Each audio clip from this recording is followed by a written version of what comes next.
Poplar said, ew, a mongoose. Hello. Oh fuck. Where's the correct? Here we go. Hello, everybody. And Moxie's in front of the chat. Let's fix that. Here we Hi, go. Poplar Snake. Look what I got for you. Oh, everything's weird. Which one's the one? Yeah, okay. We're fine.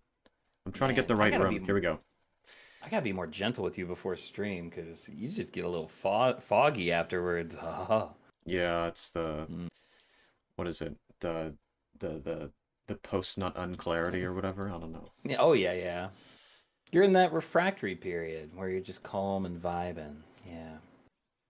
Yeah, so hello everybody and welcome to a very special stream because this is the very first edition of Debate Club where we try to become master debaters by master debating all over the place. Um, And with each other. yeah, but yeah, this is just a little format. All right, so just allow me to. Okay, well, actually, I should say hi to everybody. Yeah, let's say hi to All right, everyone. hello random things. Hello Utopia. Hello Nate. Hello Toy. Hello Zan-chan. Hello Bell. Hello Bakyaru. I always feel like I have to say it like that. Bakyaru.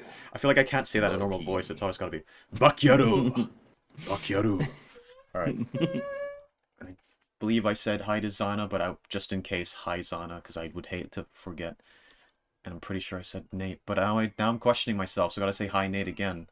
Hi, Uh, Belle. I Good to see pop, you, sweetie I pie. Pop Tart Snake. Hi. And oh, hi Hello. Moxy, you're in the chat there, you know. Hi. Hi. Notice me. And Notice me. and Come hi on. hi Exhibit A. I can't believe Exhibit A is watching. What the fuck? Is that the Exhibit A in chat? He's pretty What? famous, Holy actually. shit. I'm so honored. Holy fuck. He's like really cool. Mm. All right, And and yummy. through. Hello unknown. Hello Oral Arlfish. fish. Good to Hello see ya. Tess. Hi. Um I We got think a lot that's of people. everybody. I'd hate to have forgotten someone. Utopia, hi Utopia. I don't know. I don't remember if I said hi Utopia, but hello Utopia. Yeah, we got this. Hello And Salad, we got welcome. Salad in chat. Good to see ya. Yes. All right. Okay, everybody. So, allow me to explain the rules of this little format. So, basically, I've got a wheel here. Let's just look at the wheel, right? Are you guys gonna Ooh, get let's spin that wheel. a... Oh, whoops, it's not That's on the not right... the wheel. You There we go. lied. You're a liar. Also, am I still streaming on Discord? I don't need to do that anymore. You can see it on the You stream. are, yeah. Okay, let's, Okay, so, that is not in the middle of the screen. What the fuck? Moxy never heard. Well, hello Tess. It's good to see you. I hope you're having a beautiful day. My name is Moxy. I'm another fellow VTuber. I'm the old mongoose of the pack, yeah? Mm-hmm. Okay, so And we got a... I'm eating snacks. Yeah, so we got a wheel here. Is everything on the wheel? I think so. Um, everything that we suggested. Okay, so we both contribute. Why is there incest choice? Ah, yes, someone fucking noticed it. Just for the record, that wasn't mine. That was Moxie's. Okay, Moxie put that there. Moxie Yeah, put blame that the there. mongoose. No, you fucking Blame the don't. mongoose. Moxie put that Yeah. there, not me. But yeah, so okay. It's not like half my family's from West Virginia or anything. Okay, but anyway, so the wheel is gonna select one of these lovely topics, these wonderful, wonderful topics, and then we flip a coin to see who's like taking each side. Yeah. And then we debate it. And it's not necessarily our own opinions. It's just we debate for whatever the random number generator chooses us to debate for. So Yeah. basically, it's a test of our debating capabilities, not our like not a test of our beliefs. Except for throwing Moxie under Yeah. the bus. It wasn't me. It wasn't me. Guys gotta believe me. For once, it wasn't me. All right. Oh, you're about 10 minutes behind Toy Box? Oh, well, we'll be Oh, thinking of you oh, every try second. try refreshing the page. That can help. Yeah, that might help. Yeah. Um, how far behind is the stream? Oh, wait, no. If I switch windows, it's gonna freaking show a different thingy. Um. All right, hang on. We'll just make the Wait, Wheel of Fortune vanish does for a bit. does that mean that if we get the incest conversation, one of us is gonna have to argue against incest? What? Again? No. What? Oh, How could I I don't know. ever do that? I don't know if I can go through with this. I don't know. I Ugh. can't go so far against my own beliefs. Okay, fine. yeah. I'm good. Okay, wait. I'm just gonna turn on the sound of my stream. You guys are gonna hear it. Against incest? Okay, that's how far it is. Okay, that's how far back Not it is. minutes. Oh my god. Okay. 10 minutes would be crazy, especially since we Seconds. just started. Okay. All right, so we are here to have a cool time, right? Yeah. Yeah, is there anything else I need to cover? Yes. Okay, so those are the rules. We debate about it. It'll be like 6 minutes, I suppose, of a timer, and then we just oh my, some people are being like, wait, what? I know. Oh, no. What a time. No. What are you doing watching me like this? The incest was Moxy's fault. He put that question there. When in Rome, right? When in Rome? Yeah, when in Rome. That's your do as the excuse? Romans do. Yeah. I wasn't gonna put that question on. Good to see you, Ein, and also Marmalada. I hope you're having a beautiful day. Nate's saying, I'm pretty sure incest is bad can be argued pretty easily. It can be argued. Yeah, anything can be argued pretty easily. Does it stand up to the test, though? Can you argue it and defend it? That's the question. I think we're gonna learn Maybe we pretty. should have Nate on. We're gonna learn pretty argue quickly. against incest. We're gonna learn pretty quickly that anything can be argued. All right. Exactly. Yeah, because that's our job here. We gotta argue for whatever comes up. Okay, I'm just trying to remember. Is there anything? Yeah. So after we both debate, we'll also have. Well, after that, we can optionally give like our own thoughts on the topic and just have a little discussion with chat or whatever. So. Yeah. This isn't about being right. This is about exploring ideas, learning how to think from another perspective, and an excuse to talk about incest. Yeah. Mm-hmm. Right. So. Chat? Yeah. Okay, I got the chat box in front like it's supposed to be. Okay, so I'm gonna get the music. Ooh, get that music popping. Yeah, we're gonna do that. All right. Yeah, we got the Danganronpa music on the Trial Underground. Nice. Baki's saying he's here. His groceries came at the wrong time. Yeah, the groceries did. You never do. Good to see you, bud. When exhibit stream, do as exhibit does. Exactly. Or Peachy's, technically. Yeah, or my own. it's kind of... Yeah, it's all three of us, really. I mean, we're all freaks. Okay. You guys getting hyped? Is the music getting you guys hyped? Time to spin the wheel! Spin the wheel! Here we go. Ooh, enjoy your dinner, Ein. Save me a little bit for leftovers, please. And this is our first topic. Sex outside of marriage is bad. Okay, so we're gonna flip a coin and find out who's freaking...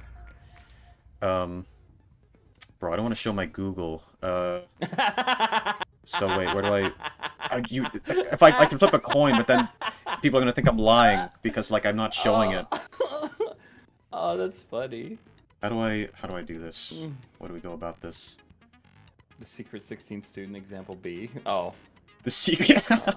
The secret 16 nice student opening topic? hiding somewhere in this school. Watch out for him. Oh, also, Chad, I'm gonna say I think I'm a little bit less prepared than Exhibit. So if some of my arguments are lackluster, just pretend I know how to read, okay? Just take pity on poor little mongoose. I don't know nothing, okay? Okay. Yeah. Okay. So I'm gonna flip. I was born before my parents got married. You bastard! So we're gonna flip a coin here. It'll just barely show. It's gonna look. This is gonna look very scuffed, okay? But you can see it there. You can see the coin.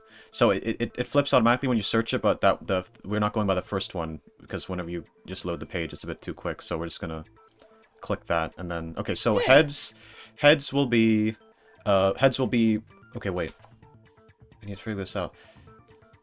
Okay, so this heads, I do the topic that is chosen, or I defend that position. Yep. Tails, you defend that position. Okay, so Okay. I'm gonna flip it. All right. So you're the plaintiff if it's heads. I'm the It's plaintiff. tails. If it's Okay, so you gotta argue 'Cause why. I got a tail. Yeah. All right. That's how we came up with that. And so you've gotta argue why. Yeah, you gotta argue why sex outside of marriage is bad. That's your position, and then I'm arguing why it isn't bad, why it's like cool and stuff. All right. Okay, so we're now moving over to the debate club screen. Here we go. Look at this. All right, hang on. This is so cool. This is exciting. Okay, wait, I'm bringing the music back to the start of that. All right. Of course, you know how to read Moxy Trust. Thank you, Unknown. Having text-to-speech in my ear has been helping me read chat so much better. I really appreciate it. Okay, so we're gonna do 6 minutes on the timer. Oh Starting boy. from... Okay, so do you... I guess you're defending the position, so you'll start, right? That makes Yeah, sense. you'll And have I'm your going little to be speak. arguing why sex outside of marriage is a bad thing. Yes. Yeah. Yes, why sex outside of marriage is bad. Yep, that's your... Yep. All Well, right. first off, oh, go ahead. You open us up. Open me up. Okay, a timer's now started. Yep, go on. Okay. I would say that first of all, it's illegal for a very obvious reason. It's actually a felony in the state that I live in, and felonies are bad. But I would say that the idea of sex is supposed to be an intimate thing that's shared between two people, and that going outside of that deteriorates the value and meaning behind it. And we see what happens in culture when sex is treated as transactional and it's treated as something that doesn't really have value outside of the pleasure it gives to the participants. I don't think I'm going to make any religious arguments, which kind of takes away some of the cases that I've heard. But I will say that I've been inside of a marriage, and I understand what it is to dedicate your life fully to somebody and choosing to forsake all others. And the deepness and intimacy that you can share with another person who has agreed not to share that part of or aspect of their life with anybody else is really powerful. And giving that up for whatever else it might be worth, it takes away the future that you could have with somebody otherwise. And that's all I got. Okay, all right, so here's my response. One more. Yeah, also, if you have too much sex out of marriage, you get really loose. Now go ahead. Physically, you mean, or? Yeah. Like okay. my butthole is just so stretched out. Yeah, fair enough. I think I'm partially to blame for that. But anyways, Yeah. so, okay, so here's my argument. So, there's a lot to do with, like, so, there's a big connection between, like, sex and, like, who you're living with. If you're living with your lover, you're gonna do those things, right? So, the issue here is that I think that before you're living with someone, before you get married, you need to know that you're compatible with them. If you find out, if you get married and you've never lived together and you've never done those things together before, and then you get married, you might find out after you get married that actually there's a lot of ways in which you're not compatible. Maybe you're just not, maybe you just don't function very well, like in the same house together. Maybe one person doesn't do any of the chores, and the other one does all of them. You know, maybe there's just a huge imbalance. Maybe you're just inherently incompatible when living together, right? So, the issue then is that if you only insist on waiting until marriage in order to move in and start being intimate like that together, then you're completely leaving out the ability to, like, find out beforehand if you're compatible in that way, right? And so it's not just compatible in the sense of, like, oh, living together and being able to, like, you know, function well as a singular unit living together and to know that ahead of time. It's also that, you know, sexual intimacy is something that, you know, you kind of need to know beforehand too. Like, you know, maybe you'll get married, and then only after you get married you find out that you're not super sexually compatible. Maybe, I don't know, maybe one person has got, you know, like they maybe it just doesn't work. Maybe one person wants to have sex all the time, the other one doesn't. You know, they just have very different needs, very different all that.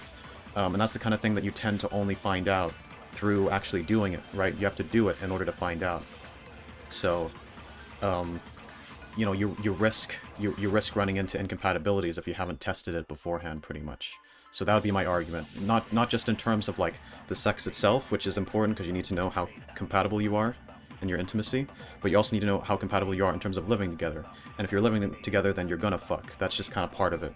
You know, that's why religious people avoid living together. It's because they don't want to be tempted to do that, right? So I would consider the two of them sort of hand in hand there. So yeah, that'd be my argument. And then, how do you want to proceed with this? Do you want to read some chat? Do you? Yeah. I read Bell say I'm just wondering. For defending. Yeah, go ahead. Oh yeah, I saw that. Yeah, I'm just wondering what your response would be to, like, what I said then, like. Well, I mean, there's going to be incompatibilities and problems and issues that arise in marriage that you can never prepare for. In the same way that, like, having children, most people don't adopt children before deciding that they want to have kids. They do it and then they work through it, right? Hmm. So I agree that it could be helpful in a lot of aspects to learn where you're more compatible and learn more that you're not. But I'd also make the argument that if you're truly dedicated to someone and your focus is on their happiness, regardless of whether you run into problems or not, deciding to step into that without sharing that aspect of yourself with anyone else and them doing the same, it's a huge step of faith. It's a huge Hmm. dedication to that other person, and I think that speaks a lot more than, oh yeah, you know what? I'll fuck you, and I'll see if it feels good, and if I like it, maybe I'll keep you around, and if I don't really like it, I'll move on to the next one, Well, I wouldn't right? boil it down to that. It's like sexual compatibility is like a pretty, it's a pretty big deal, It's an important thing to know beforehand. And then also, you're bringing up the whole thing with, like, children, right? Like, people have children before knowing if it'll go well. I would say that's actually not what you should do. Before you have children, you should have some degree of experience in taking care of children if they're not, even if they're not your own, right? You should have some experience with taking care of, like, children, like, other children in your family that, like, your like, nieces and nephews, or maybe, like, get a job in childcare for a while. Just have some degree of experience before you become a parent. I actually think it's bad if you become a parent with zero experience. And so I would argue that that's an example that fits with what I'm saying, which is that you need experience beforehand before jumping in, right? So that I would say that supports my argument. And the timer is up. All right. That was 6 minutes. Yeah. Do you think I should maybe make it Dang. longer? Because I feel like we didn't cover absolutely everything necessarily. We might have had more Yeah, to we could. say. I didn't get to cross-examine you either. Let's Do you want me to? take as much time as Do we you want? want. Yeah. Yeah. Do you want me to, like, extend it or? You want? Do I want you to extend it? We're not married. Oh no. But if This is you how wanna, I debunk your argument. I persuade you to do it with me outside of marriage, and then now your argument doesn't stand anymore. or you fuck my brains out, things don't work out with us, and now I've got a great argument for my audience after you leave me. Oh no. Okay. Exhibit went to go get milk and left me sopping. Oh. Hmm. Why don't you guys get 5 minutes each? Well, because we might have some things that we're able to wrap up with before 6 minutes. Yeah, So. it's like I thought about doing it that way, but then it's like, yeah, I don't know. I think, yeah, maybe. I don't know. What do you think? Should we change it to, like, be like 5 minutes per person, and then it's like we talk freely, or do you think that's not necessary? Because I mean, yeah, no, we ran out of things to say before long before the timer was up in terms of, like, our initial statements. That's probably not That's necessary. true. That's true. Maybe the 6 minutes can just be between us, and then once the 6 minutes is over, we kind of open it up to chat. Yeah. Would you like that? Yeah, that probably works, to be honest. Do you mind if I read one of them? Sure. So Tess is saying, I feel like it's important to have a commitment in. So I think while we read this, we can continue holding on to our stances, Yeah, but more like. but then openly. we can give our actual stances, like, after we've, like, Yeah. after we've let everyone vote on who won, I guess. Yeah. She's saying, I feel like it's important to have a commitment in a relationship, which is why it's important to wait until marriage. I would ask you this: if you can have sex before marriage, live with someone before marriage, basically do all the things that are part of marriage without it, where's the value in even getting married? Well, there doesn't necessarily have to be. I mean, a lot of people make the argument that, like, oh, why get married? And it's like, I don't think you should use the reasoning that, oh, we should avoid sex outside of marriage because we want marriage to matter more. On the other hand, you could just make the argument that, okay, maybe you don't need to get married. Maybe if living unmarried is just as good as living married, maybe that's fine. Maybe you don't have to. A lot of people don't get married. A lot of people live together until they get old without legally getting married, and then they just end up in a common law marriage instead. That's why they have that. They have common law marriage, so that even if people don't choose to get married, they can get the benefits of marriage past a certain point because they've lived together long enough. Okay. Yeah. Nate saying also the whole baby making part of sex plays a big part in this. Not saying marriage is required to having a family, but it does make it a tighter deal. I would say if you're going to have kids, then you should get married. But I guess common law marriage would also be just as good, but, it's like, you might as well get married at that point. I feel gross saying this because this isn't me saying it. I'm just trying to be a little defendant. But Yeah. it sounds like instead of saying that sex being part of marriage or not is less important, and more that you're just not putting much value on marriage in general. Right, but then why do you have to give marriage value? Why is that more important than just doing whatever benefits you and makes you the happiest in life? I think that's a good question. I think that people are looking for the most security and stability they can find in life. And that when you live outside of that, and you can basically have a relationship taken away from you at a moment's notice with no commitment or dedication, people are going to live nervously. They're going to live unstably. Saving certain things for that person that you've dedicated your life to is a lot more valuable than, I don't know, just living with someone and hoping it works out.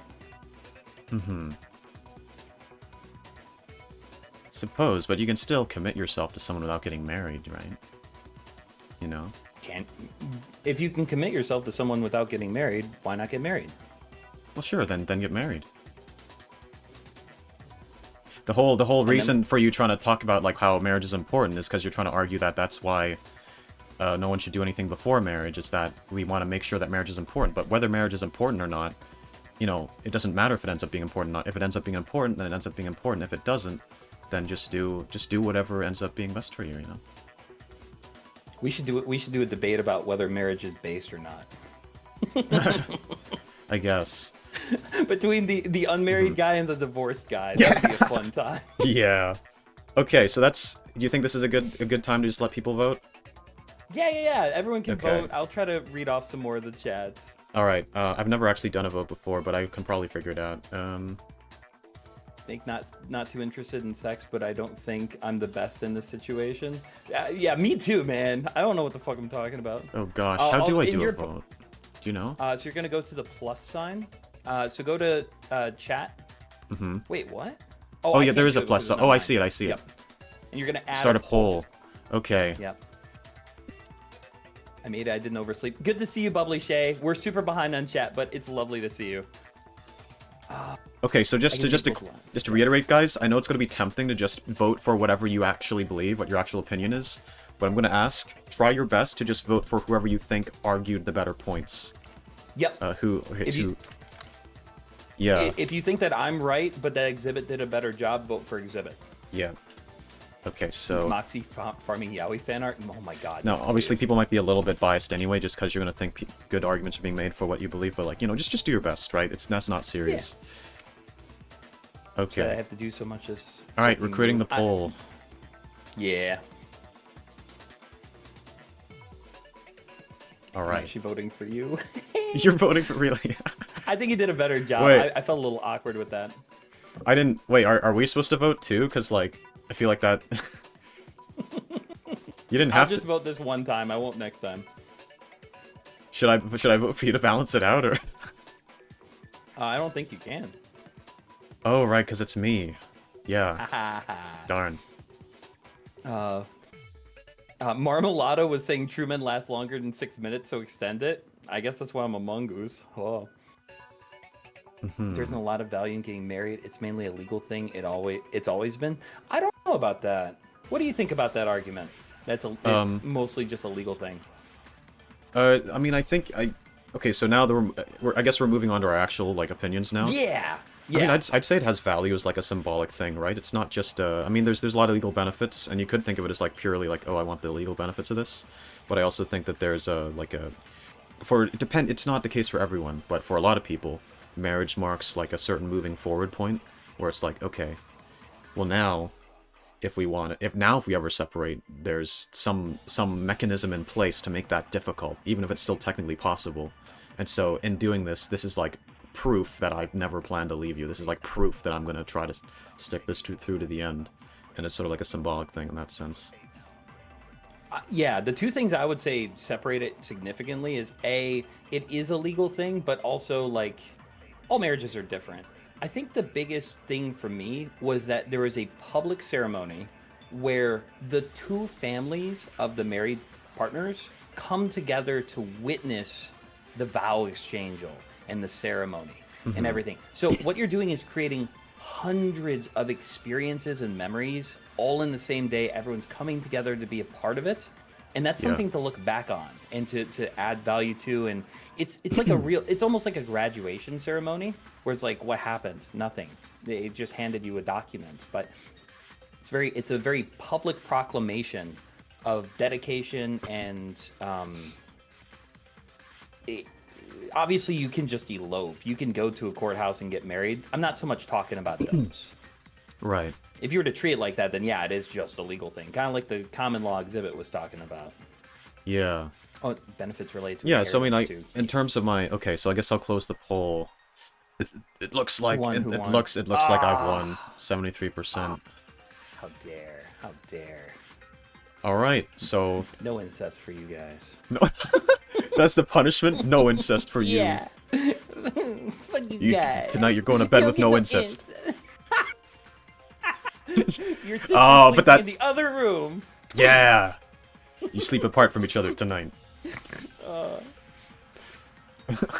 Supports on Terrible. neighbors and tiny, gives you tax deduction, it makes people look up to you for. Yeah, there are some social benefits to being married too.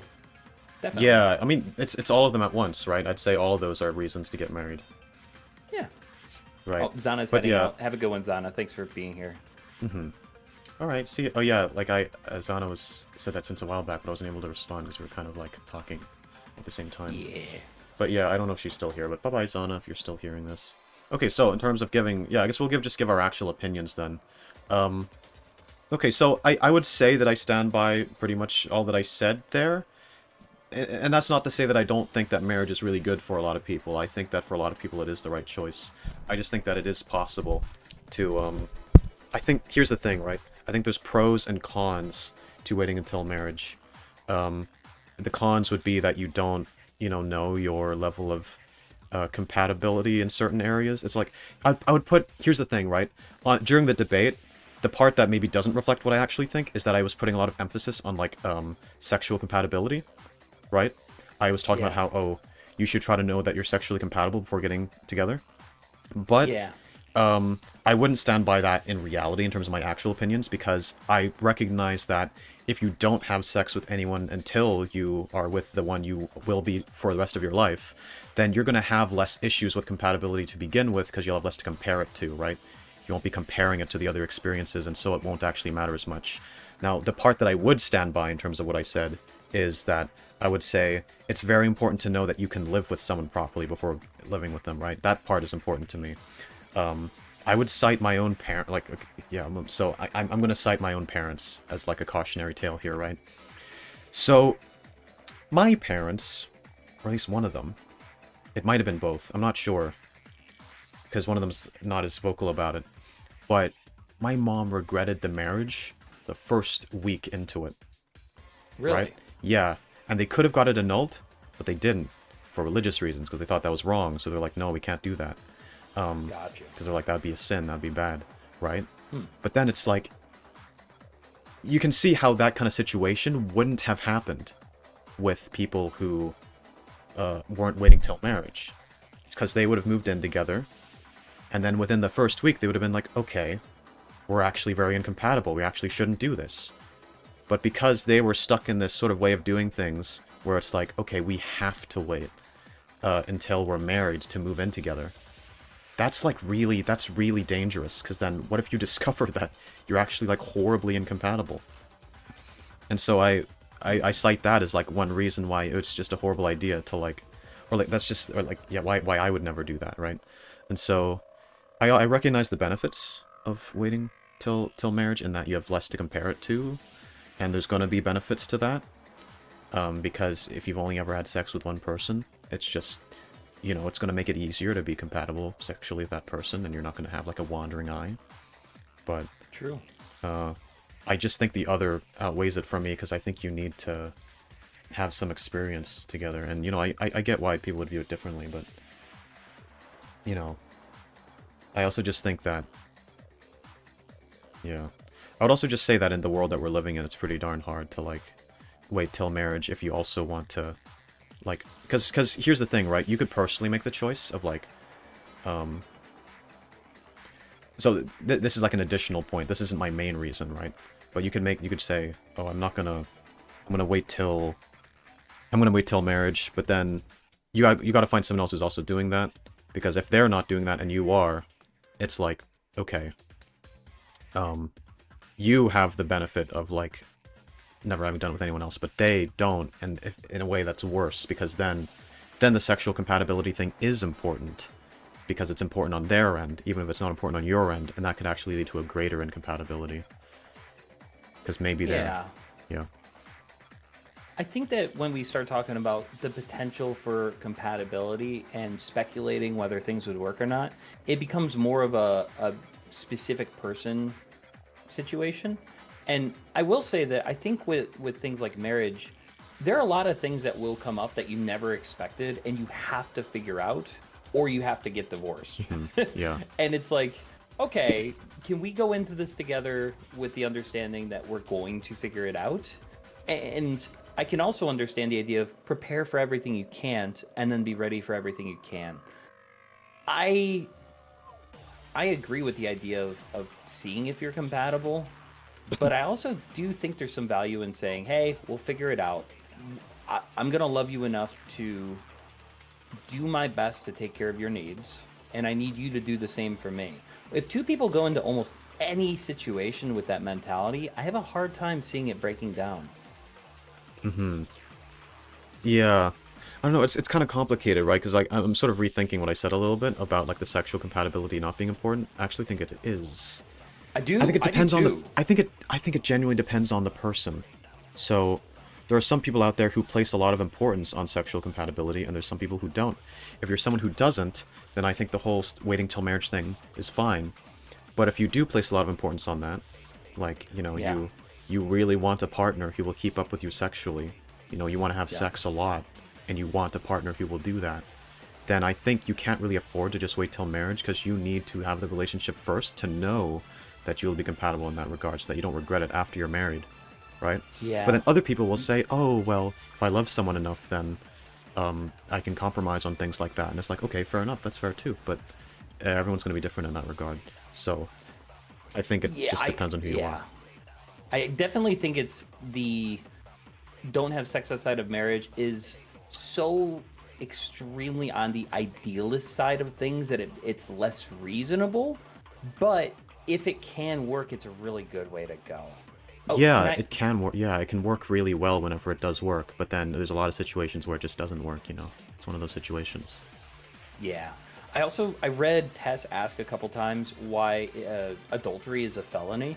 So in the state I live in, Michigan, in the States, it's technically a felony. It also hasn't been no one's been charged with it in over 100 years. Yeah, it's an the main unenforced reason, the main reason I understand it exists as a law at all in the States is because there are some states that require you to actually like go to a judge and present reasoning for them to dissolve the marriage, where other states say if one side of it is for it, then we're going to dissolve it, basically. And if it's illegal, then you can actually like use that as proof to grant the divorce. Like Texas. I know Texas, like you can go to a judge and ask for a divorce and they're going to be like, no, this is a legal contract. Go home. Yeah, it's like, yeah, it's not enforced very much, so it's just kind of... Yeah, let me just check something. It's basically that it hasn't been dissolved as a law. That's basically it. All right, so I'll probably bring up the wheel again, and we can... Yeah. Trying to address people hooking up. Yeah. Maybe I should read some of the chat. I might have missed a lot of things. Yeah, we missed a lot. Both of us did. This is more of a you and me hanging out, and chat can talk with themselves, and I will try to catch stuff, especially if you tag me. Yeah, I'm gonna find it hard to keep up with chat. Like, if I try too hard, I'm just gonna be depressed that I can't do it. Unknown was saying, "Aw, no incest. That's such a mean punishment. Such a hard punishment on poor Moxy." It'll probably be incest later if it comes up on the wheel. And if we have enough time, we'll go through everything on the wheel, so... Okay. Texas does not have no fault. Texas is a state where it has to be approved, and I believe it's called a fault state, which is wild to me. Yeah, weird American laws. It kind of makes sense, honestly. Great opening to both of you. Thank you, Nate. Appreciate it. Okay, wait. We're gonna do the coin flip first. Yeah. Just so we know. So then, as soon as the topic pops up, we know who's doing what, and it's not. Yeah. Okay. The wheel. We're gonna do. I know it looks kind of fucky, guys. Again, when we're flipping the coin. All right. Tails. Okay, so you'll be the one defending whatever position comes up. Okay. Tails. Okay. And yep, here's the wheel. You ready, guys? Let's do this. All right, the red. Yeah, let's go. All right. I can't see it, so I'm trusting you. I mean, hope you don't make me defend something that's just deplorable. Video games lead to violence. That's what you got to defend. I'm arguing for it? Yes, you're arguing for this position. Fuck. Yeah, you were hoping not to. I'm 0 for 2. God damn it. Yeah. No, this is the idea of it. This is what I like. We can also we also have, if we both want to, we have the option of, after we do it once, we can swap and then do it the other way as well. So then, and then I can be defending it and you can be opposing it, like. But then we'll see. Yeah. Oh, totally. Oh, or yeah, we can just discuss it afterwards. Poor Moxy, he's just getting the bad ones. Yeah, I'm getting the bad ones, the ones that I ask for. Yeah, exactly. Everyone seems excited about this one. I think this is a great one to discuss because I've heard so many different things about it. Yeah. Oh, I just want to address something real quick. Belle was kind of sharing her underbelly a little bit, saying that why she's promised to share intimacy only in marriage. I think that's a beautiful thing if that's what you want to do, Belle. Honestly, I do. And you should, if that's something you're morally inclined to. Me, I'm a dumb little whore. Okay, so are you ready? You got the timer going? Hang on. One second. Yeah, all right. Timers start. Should we go with 6 minutes again? Oh yeah, let's have 6 minutes to ourselves to discuss it, and then we open it up to chat. Okay, so I would say that I don't necessarily think that all video games always lead to violence, but the amount of unbelievably graphic things that I've seen in video games, and the amount of people that have carried out heinous crimes and referenced video games is very clear evidence that, like, it has an impact on people.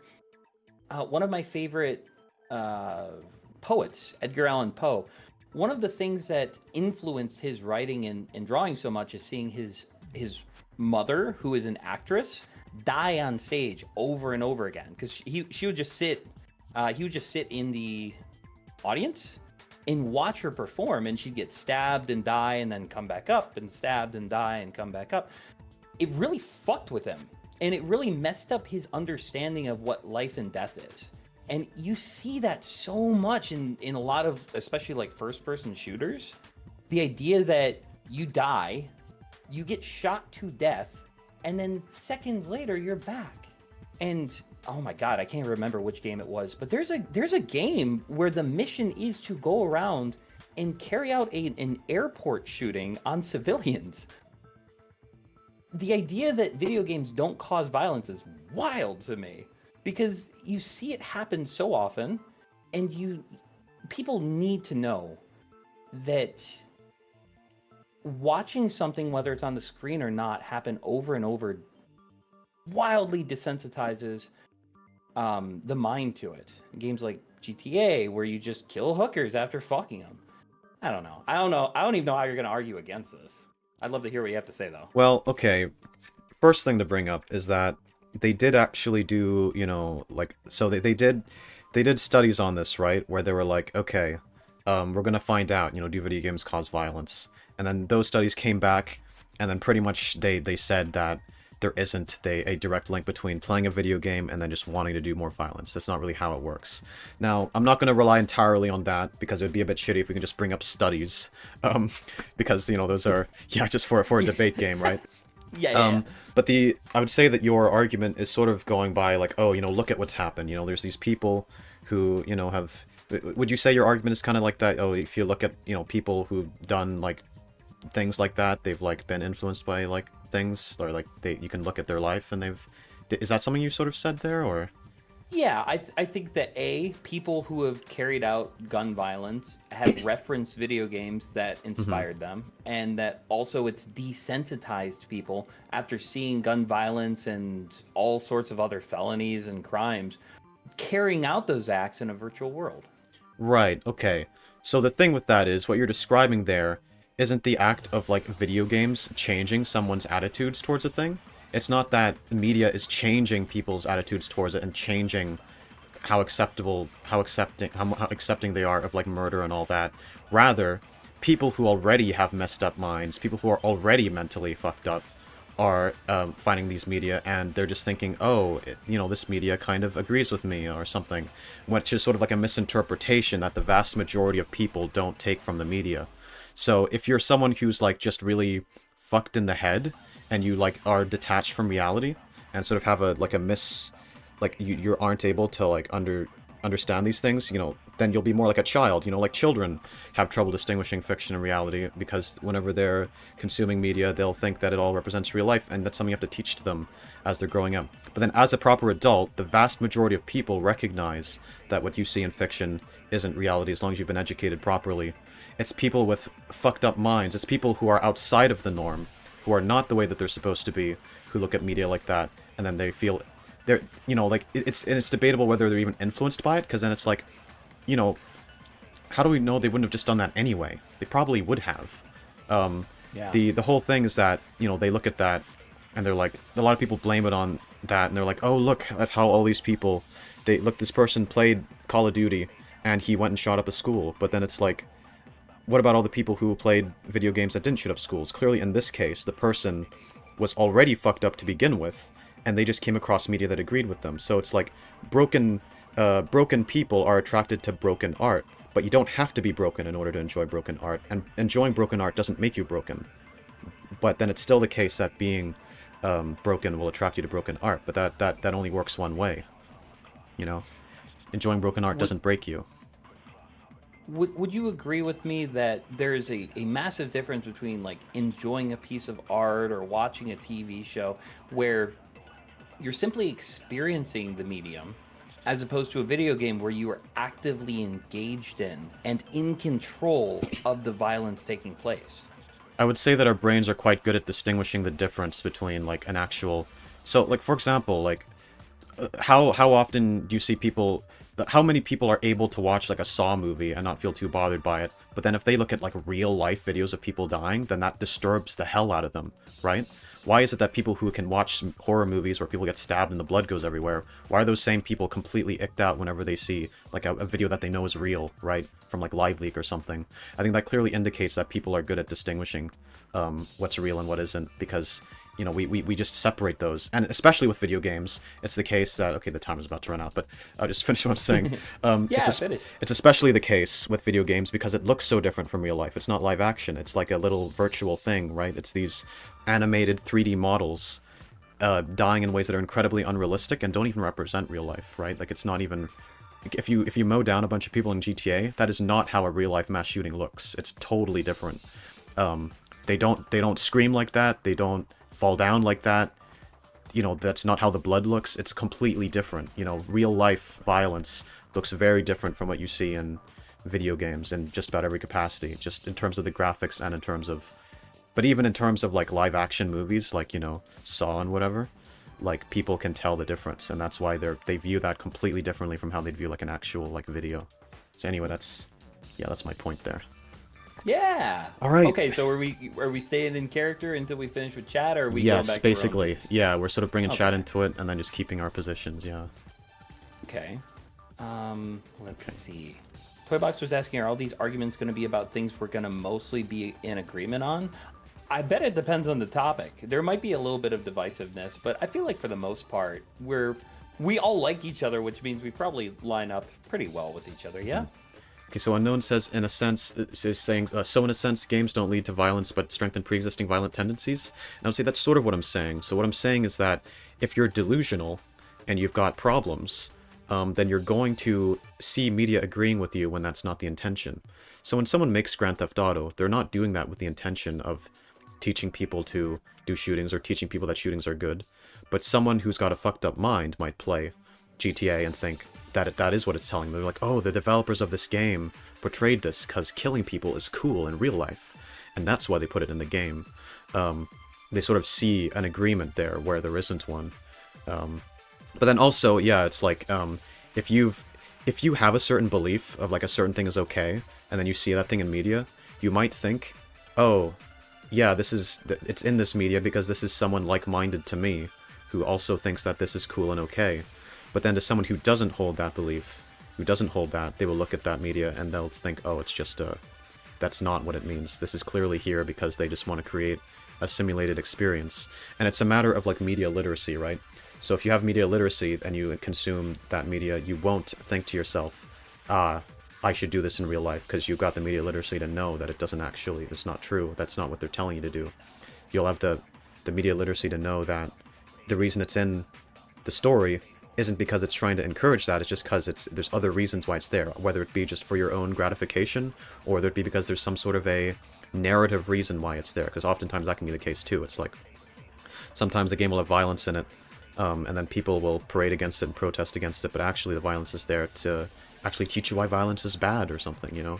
But then obviously sometimes the violence is shown in like a just a fun way for fun, but then in that case I think media literacy still applies, because then it's like, if you have that literacy, you'll understand what the developers intended, and what the developers intended isn't for you to take a lesson from it, it's for you to just have a sandbox experience to play around with, you know? Anyway, yeah, that's my point, I suppose. Yeah, I think Unknown's making an interesting point, because I think the difference between like TV shows where most of the time the hero overcomes the villain and we learn that the person who was doing bad things to bad people was the bad guy. There's so many games that reward and encourage you to do violence. There's point systems, and you win missions, you get prizes when you do those things. And so adding positive reinforcement to violence in a video game is going to teach someone that it's a good thing, in the same way that, you know, in other games, like working hard and doing a good job might be. So yeah, I mean, like, not only does it open people up to things they've never thought about before, it rewards them for it. And that's definitely why I'm arguing on this side of the fence. Yeah, but then, you know, don't you think people are pretty good at, like, telling the difference between, like, what's real and what isn't? Like, for example, what I brought up before with, like, you know, the same people who will enjoy a Saw movie will not enjoy watching a live leak video where someone actually dies. So why would you say that's the case if the brain is simply just viewing it as, like, the same thing, and your approval of the real-life thing supposedly increases if you just see it in media a lot, and then you do it a lot in, like a game. Yeah, or I should put the Saw movie thing aside, because your argument is to do with games specifically and the interactivity. So why is it that people who can play positive reinforcement? Yeah, why is it that people who play violent video games like Grand Theft Auto will still, like, shriek and, like, freaking find it disturbing as hell to watch a live leak video where someone actually dies? Like, why would you say there's a difference there if the brain is supposedly viewing it the same? I don't know that I'd necessarily agree. I think a person could be desensitized to the point where they become interested in morbid things like that. Especially if they experience it in a positive way. Take two people. One person's only ever watched horror movies. The other person has carried out violent acts in video games over an extended period of time from a young age. First guy is probably going to always appeal to their empathy and think, oh God, I wouldn't want to be that guy. Second person, who has done those things and liked it, sees it in a movie now and thinks, oh, that's kind of interesting to me. Maybe I'll look up a snuff film. Maybe I'll dive deeper into this because it doesn't feel so icky. Yeah, I don't see. It's hard to really cite evidence in this case, but, like, I just don't, because I don't think either of us really have evidence for our points in this specific part. But, like, I would just say that I don't agree from, like, what I've seen. Like, I would say people, if they, like, I know people who can do horrendous, horrible things in video games, but would never actually do that in real life. Like, they're nice people in real life, you know? Talking to your dog, or... Right. Okay. Give him a Sorry, second. give me 1 second. It's all right. Personal stuff. You keep being interesting and funny and cute and handsome. All right, no worries. Yeah. All right, I'm not sure if I want to say a lot while he's not here, because I kind of want him to hear if I'm making, like, points, because he should be able to Well, I respond. guess that works out well, because I'm back. Yeah, nice. Well, Utopia says, also, I'm pretty sure there's also criminals that play games like Animal Crossing. Yeah, it's like, I don't think there's... I don't want to lean on this too much, because again, like, statistics feel like a bit of a cheat code, but, like, I feel like there is a lot of studies that have been done to show that, like, that there is, like, that there's not a link between doing something bad in a game and, like, wanting to do that thing in real life, that our brains, like, just perceive those pretty differently. And, you know, that's why, you know, there's horrible serial killers who enjoy, like, Animal Crossing, but then there's people who will freaking, you know, again, and there's so many people that I know who would do horrible things in video games, you know, like, people who will, like, go on killing sprees in Skyrim and go on, like, an evil run where they soul trap people in the soul gems and, like, just do horrible, horrific crimes. But, like, they're good people in real life. They would never actually do that. It's because they know it's not real, and that's why they do it. They know it's not real is a strong thing to say, though. I think, especially when you get teenagers whose view of reality is very, very warped, and they're very influential, I think that argument starts falling apart. What do you think? So I would say that... So I'm not sure about teenagers, but at least, like, younger children, it is the case that, like, you would, not be able to distinguish the two as well, but that's due to lack of development. I would say that my point is sort of relying on, like, discussion about, like, adults with fully formed brains, where they sort of have been taught what the difference is, and then they know at that point, you know, like, what... Because, yeah, again, it's like, I know so many people who, like, don't want to do those things for real, but they do them in a game, and I just think that there's, like, quite a large difference, you know? I see what you're saying. Yeah. Oh, well, can I finally take my mask off? Your mask? Oh yeah. Okay. Wait. We should do the vote. Yeah, let's do a poll. Let's see who argued their cases best. I might. Yeah. So I will say this. Yeah. Go ahead. Yeah.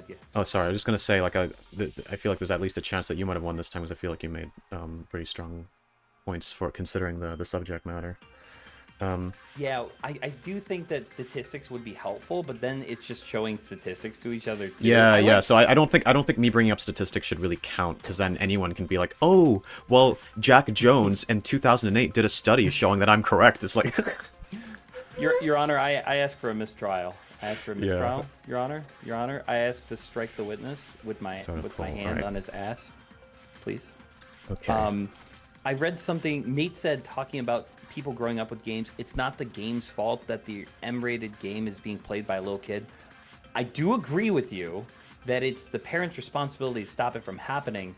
But if the debate is, do video games cause violence, then whether or not it's the parents' fault for the kids getting access to it, ultimately the end result would be either yes, they do, or no, they don't. Oh, 1 second. I'll be right back. No worries.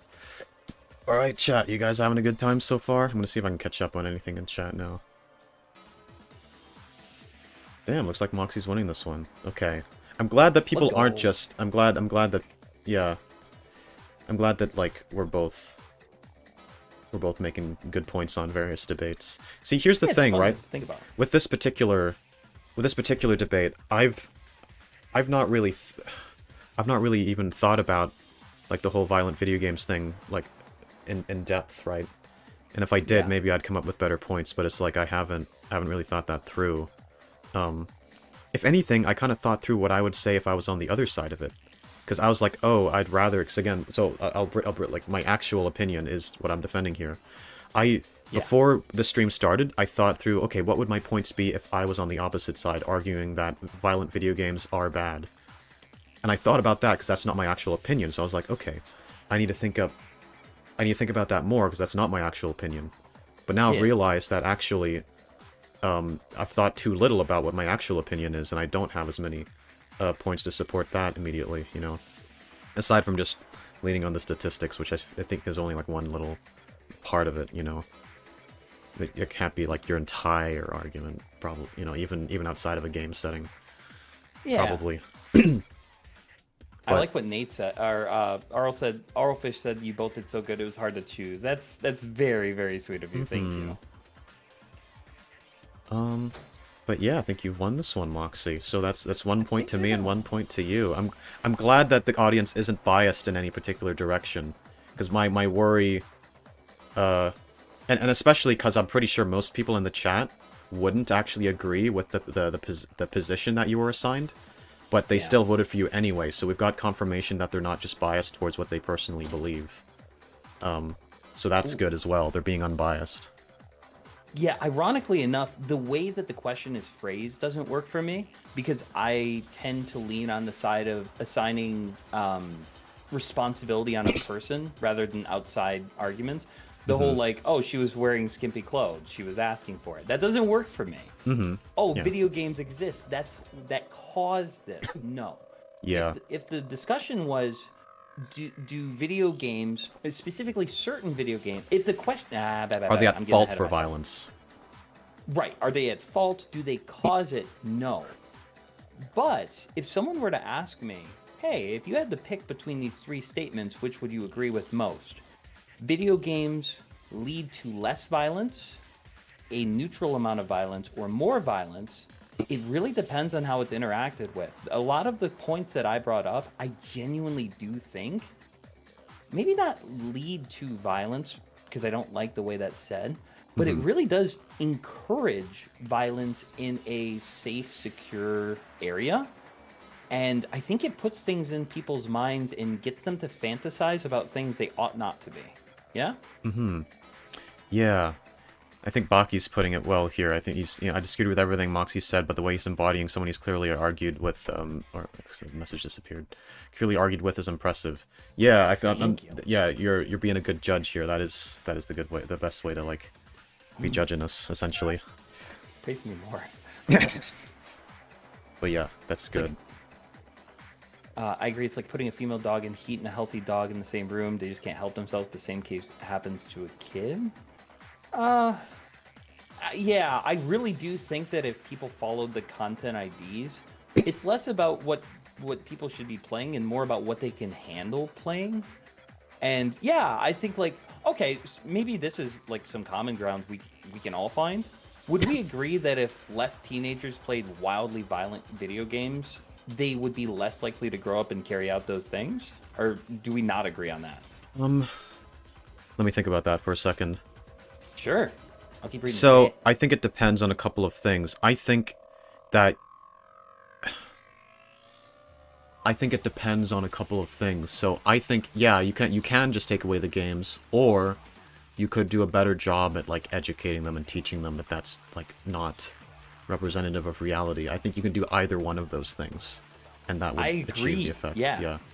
So I think That's it's just it's a lack of telling people how to distinguish fiction and reality, not just the case of like being like, oh, we could just take it away and then they won't be like that. It's like, okay, or you could do a better job at teaching them, and then that'd be good too. That's another great way to approach it. I just think setting a child or a teenager down with something meant for an adult raw. Yeah, I don't think you should be. I think it's best not to do that anyway, right? So yeah. I don't know. I've got a. It's hard for me to distinguish like what I think was good for me compared to like what I think would be good for most people, because like I think I turned out fine, even though I was exposed to a lot of media that maybe I shouldn't have been. But then some people aren't that way though, so it's hard for me to really, because I can't necessarily cite my own experience. Because I'm lucky to have turned out the way that I did, but maybe it would have been worse, Yeah. Yeah. Mr. Weenis is saying that one day I might let him play Animal Crossing. Yeah. Once you started actually doing your homework, maybe. Yeah. But the thing that I would say, okay, I can probably close the poll because you have won this. Thank you, everybody, and thank you for being unbiased. That's very helpful. I appreciate it. Yeah, I'm glad we have that sort of confirmation that people aren't being biased. That's pretty good. Okay. Prague saying, is there an incest debate in the roulette? Yes, there is. There is. And we're hopefully going to get to it. How'd you guess? Oh my god, yeah. Okay, okay, what was I gonna say? Okay, so I would say that my actual position, divorced from any, like what is it? Divorced from any agendas of having to win the game, is that the degree to which fiction affects reality is dependent on what was it? It doesn't. Someone who knows what's what won't necessarily be distorted by media if they know what's what. Someone who doesn't know what's what might be. So let's say that someone, I feel like there's I'm not a laughing question. at you, by the way. I read a funny chat. There's a question about porn on the wheel, and I feel like that might be a very similar discussion to this one, actually.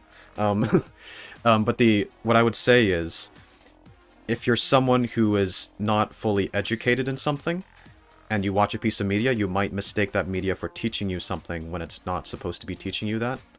But then if you are educated in it, and you do know what's what, then the media isn't necessarily going to distort you and change your mind. So there's a couple of things. If you're uneducated in a certain thing, or you're like mentally underdeveloped, or you are distorted in some way, then certain media that appears to agree with you, you might interpret that way.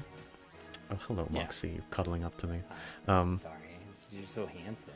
But then, I think that applies specifically to people who are, I don't think that's, I think the blame for that is on lack of education and on lack of raising someone well, as opposed to it being like, oh, this is the video game did this, or the media did this, you know? Yeah, I hope I'm making sense, because I feel like these are things that I've thought about a lot, but it's hard to put all into words perfectly. So I might not be saying...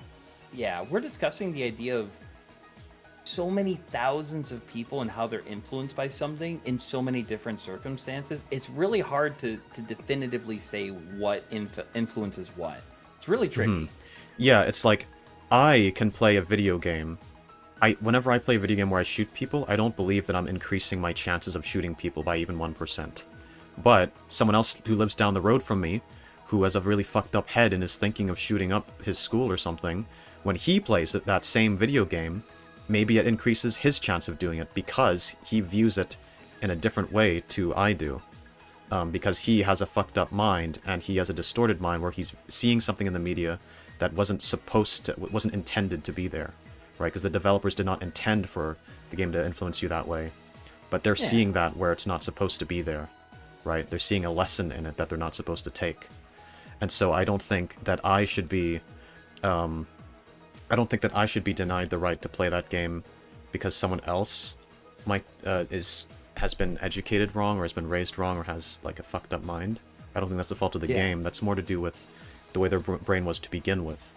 And you could argue that even without the game being present, something else would have influenced them anyway. It's like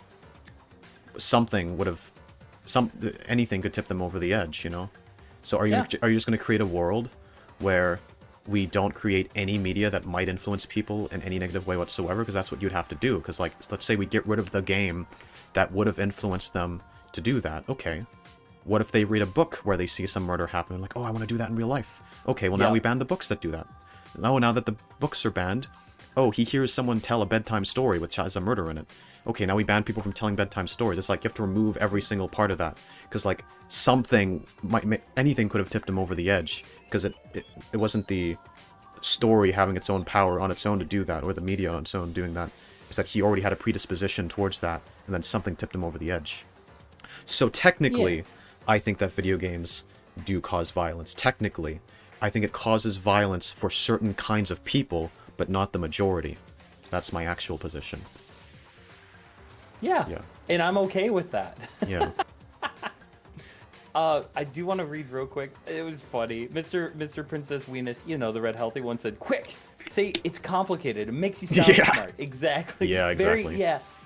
Guys, you have to understand, this is a very nuanced situation, and we're gonna have to approach it with a broad brush. Yeah, both sides make good points.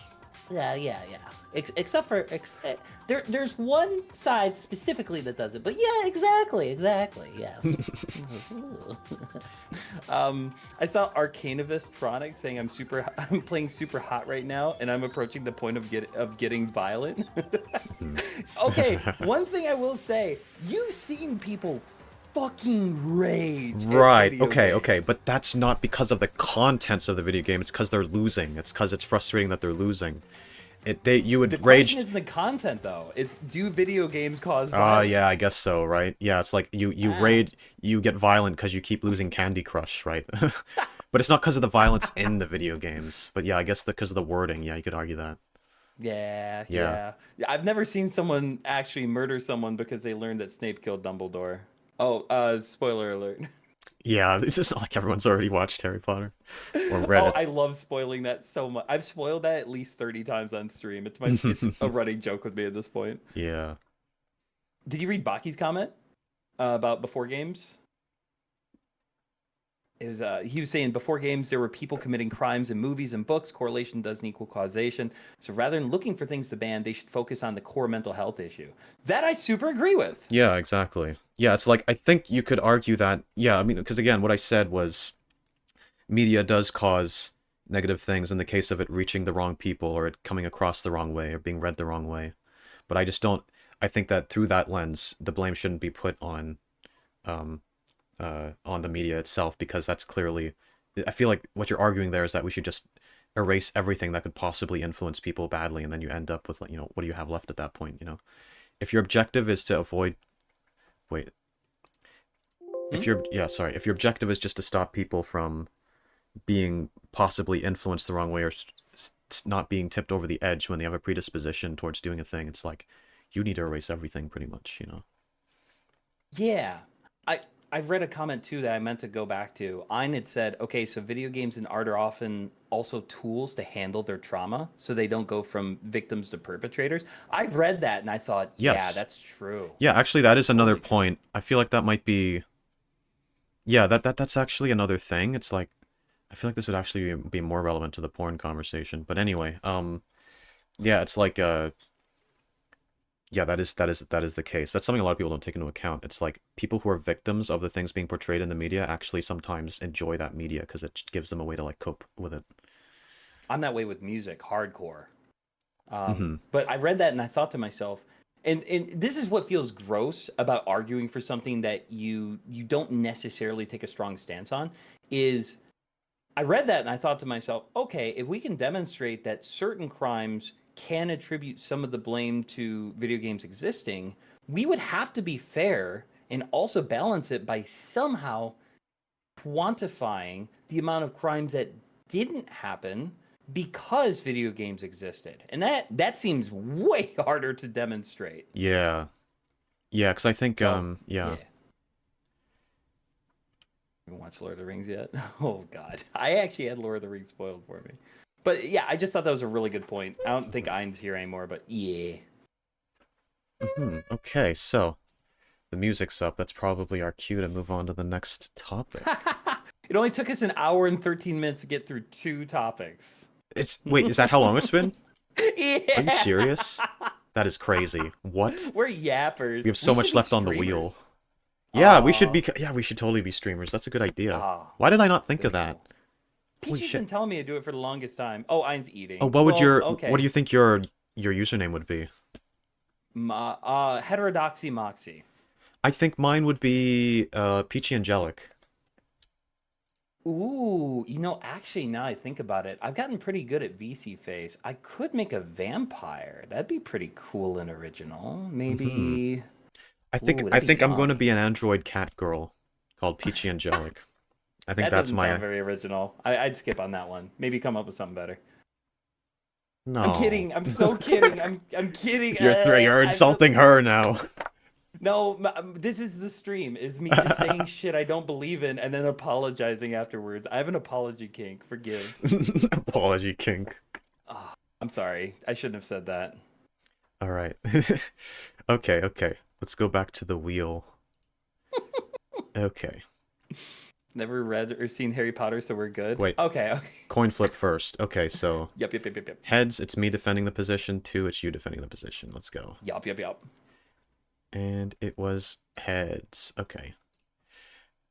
So I'm the one who'll defend this one. Let's go. Let's get something good. Hopefully. Give me something good. Come on. When I insulted Utopia. Oh, did you ever hear about that? Oh, I got the incest one. What? You have to defend it or not defend it? Yeah, I defend this position, so I'm the one saying that incest is not immoral. Okay. That's amazing. Okay. Also, can I say something real quick before we start? I want to address something. Mm-hmm. While you're setting up the timer, Daniel is pointing to something. I once had my buddy Utopia in chat ask for me to insult him, and I said no a couple times, but he convinced me, and I did. I felt so gross afterwards. It was, it felt so bad. And now I don't know. I actually don't know what your feelings are on this, but we get to hear you defend incest. Let's go. Mm-hmm. Okay. Oh, great. Time for me to actually defend incest on stream. Like, in a logical sense, not just me making jokes. Okay. Remember, guys, I'm putting up the disclaimer. There's the disclaimer. Don't cancel me. Okay. Cancel him. Sister fucker. Cancel him. Okay. I'm bringing the music, and then... Okay. What's funny is I'm going to have to actually give a logical argument instead of just saying... It's kind of gross. I'm actually going to have to argue against it, too. Mm-hmm. That's fun. Yeah. Get ready, everybody. Okay, Hold your sister. I mean, pants. Alright, and the timer has started. Okay, Yo, so... I can... There's a couple ways to go about this, right? So, what I'm going to say is, there's a question you can ask, right? So, okay, there's logic you can run through. Okay, so... If I ask the question, why is incest wrong? What comes to mind? Probably the first thing that comes to mind is, as soon as I come into the stream talking about incest, Spider. Welcome, okay. Spider, yeah. First, okay. Fuck, what do I say? Okay. So, basically, I fucking lost where I was, man. Okay, so, if you think of, like, why incest is wrong, what is the first thing that comes to mind? It would be, birth defects, right? So you're gonna create a kid with, you're gonna create a kid with birth defects. That's the whole thing, right? This is like an incest kid, and then that's the argument why it's wrong, right? That's what most people would say if you ask them why incest is wrong. It's because you end up with a fucked up kid. But consider this, right? You could just not have a kid, right? You could just use protection.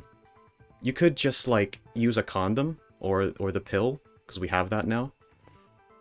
Or, what if both siblings are the same gender? Then it's literally impossible. And so in that case, what is the explanation then why it's wrong, right?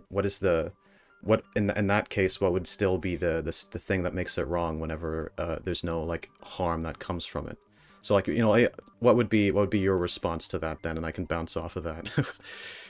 Well, first off, it's an interesting argument because the idea of reproduction isn't actually my main argument, because I would make the same case that there's a lot of non-incestuous couples that agree not to have children or that can't have children. I would say that it's a contributing factor in one of the reasons why incestuous arguments relationships have an issue, because condoms don't always work, birth control doesn't always work. And then you're also basically saying we're okay with incest as long as you don't reproduce, which is making them an other anyways. I would say that socially, it's not healthy to decide that anyone is up for grabs. I think it's really dangerous to allow sexual relationships to develop between people who are raised in the same household, especially from an early age, because I don't know that necessarily consent can be formed in such an intimate setting in a way that's meaningful, right? It's like, okay, yeah, we agree to this. We're both adults now, but the idea that there's been this attraction there that you're finally allowed to act on is really, really odd to me. And I don't know I don't know that I necessarily think culture could function, because universally, almost every culture knows that it's wrong, even if they can't technically justify why. I don't think that this is something that everyone will ever catch up on, and I don't think it's something that we should push. If people were to argue for it being illegal, maybe. Especially if you're like, let's say you're reunited with a sibling that you didn't know until you were both adults. Fine. Yeah, you're kind of you're making my points for me here. What are you doing? That's part of what I was gonna bring up. You know, like we're talking about morality, not legality. But yeah, so like from a moral perspective. Yeah, so like what my point would have been is that no matter what arguments you make about like, oh, it not being healthy for like people in the same household be raised together, it's like, what if you get like a long lost sibling, you know, like, and you know, you're technically related but you've never actually met before. That relationship doesn't exist, and so why is it still wrong in that case? Logically, they're a stranger to you, and there's no you can't make the argument in terms of them having like a connection together that might be unhealthy, you know? That's a good point. And I do think that this is actually something worth figuring out instead of saying it's always wrong at all times. Maybe the better way of saying it is that I think it's sometimes more immoral than others. But when 99% of the time something is true and 1% of the time it isn't, I'm going to appeal to 99% of the time. Okay. Most of the time when we're talking about incestuous relationships, we're talking about people that were raised together, have known each other for a long time, and see each other as family. And I think that there should be some kind of restriction that we impose on ourselves to not fuck our mom. Right. Okay, so it seems like the argument that you're making here is that people that grow, it's like if they grow up with each other in a sort of context, that's sort of what makes it bad, right? But that, and that they're genetically sharing the same things, they're predisposed to each other, and they view each other as family. Yeah. I don't think the genetic argument counts, because like what that doesn't argue why there's a harm that comes from it, right? Just don't have children, and then the genetic argument doesn't apply anymore. But in the case of like socially, like how it's unhealthy socially for the two of them to interact that way, the question I'd have to ask is, would you forbid two people from getting together if they grew up in the same orphanage, right? If they like grew up not literally being family, not literally calling themselves brother and sister. Oh, I'm gonna have to mute because I got someone over and my dog's gonna go crazy. Oh, but no I'm worries. listening. Okay, right. So if you're what is it? He's gone upside down. Right. So if you're, fuck, what was I saying? Yeah, if you grew up with some, and you're not calling them brother or sister, you're not calling them that, but you grew up in a relatively similar context, and you grew up in the same orphanage, I'm sure you probably wouldn't forbid them from getting together. I mean, would you say that Aaron and Mikasa shouldn't be allowed to get together because they like grew up kind of similarly like family, even though they never called themselves brother or sister? You know, that's kind of what you'd be arguing. That's like, that'd be completely Where's he going? Right, but hey, anyway. give me like two minutes. I'm so sorry, but I'll be right back. Okay. No worries. Okay. I'm gonna look like a weird little robot. I'm gonna go blank, but I'll be back as soon as I can. Uno secondo.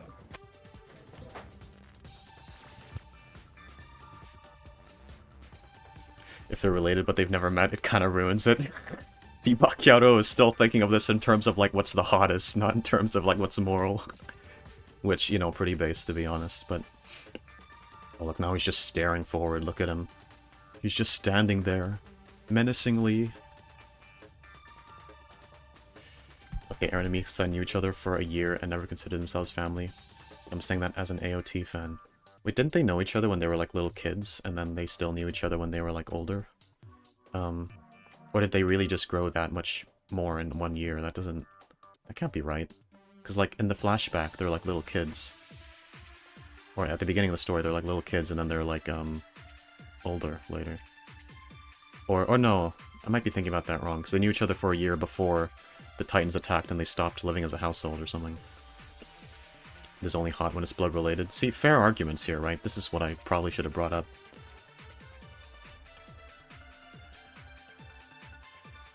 Right, okay, I see. Okay, Aaron and Mikasa might not be the best comparison then.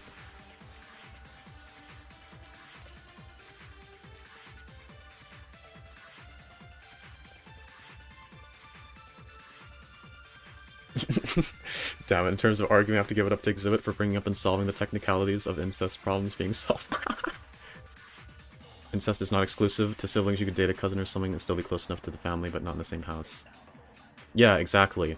In fact, all the arguments that Moxie's making here, none of them apply to cousins. They only apply to siblings.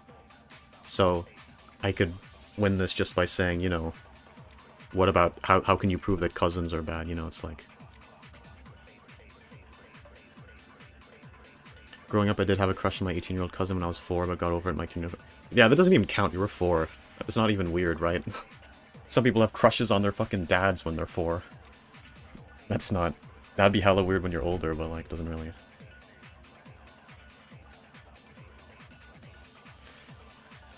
You cannot use the AOT argument when Reiner Braun's wife is right here, yeah.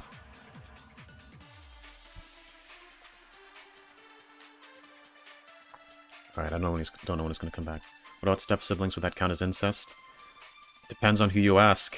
Because, the argument that I'm making here in this debate, where I've been assigned my position, is that, that there's no real difference between, like, blood-related siblings and step-siblings, because the family dynamics would be the same, and the blood relation doesn't matter, right? That's my argument. It's like, why would the... Yeah, like, why would the blood relation the blood relation only matters insofar as you have children, right? So then just don't have children. But then, okay, I should probably mention this when he's here, but then it's like, even if you do want to argue that they can't be together because of how it might create fucked up children, I'd ask you this, like, if two people have, like, a genetic predisposition to create bad children, do we normally keep those people apart? No, we don't. We call that eugenics. It's not something that we consider okay to, like, put into law. You know, if we stop, and then, you know, you might say, okay, well, that's a law, not morality, but then it's like, okay, do we ever stop people from being together if they have a predisposition to certain things? Yeah, it's like, to having genetic conditions. We wouldn't stop them being together just for that, you know? So the whole blood relation thing just doesn't really count. And so, the whole step-siblings and regular siblings would be identical in this sort of line of reasoning. So, the only part that could possibly matter is how they're raised together. Is this cheating that I'm giving more of my argument when he's not here to, like, argue? I don't know. Maybe I should leave it be. Ashley Graves is hot, so therefore incest is wincest. Boom, made your argument for you, you're welcome. That's true. That's actually a very good point, to be honest.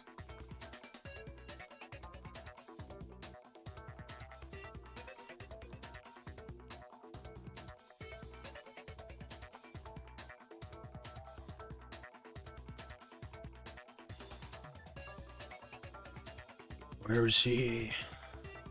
Alright. He did say like 2 minutes. I think it's been more than 2 minutes, but he's probably just dealing with stuff. I mean, it gives me more of a chance to give my argument. I just hope it doesn't count as, like, cheating. It's not cheating? Alright, fair. Not cheating, life is not fair. I mean, he was the one to leave, so... But yeah, that's my whole thing. I could reiterate some of these points to him as well when he comes back. Moxy already lost the moment that prompt came, so... How's work been? It's been pretty terrible, but it's getting better. I'm not a fan. I hate it. It's terrible. I don't look forward to going back tomorrow. But... You know, that's life, I suppose. It's miserable. Moxy looks like how white people wait for you to pass the blunt. Really? Yeah, I guess he does.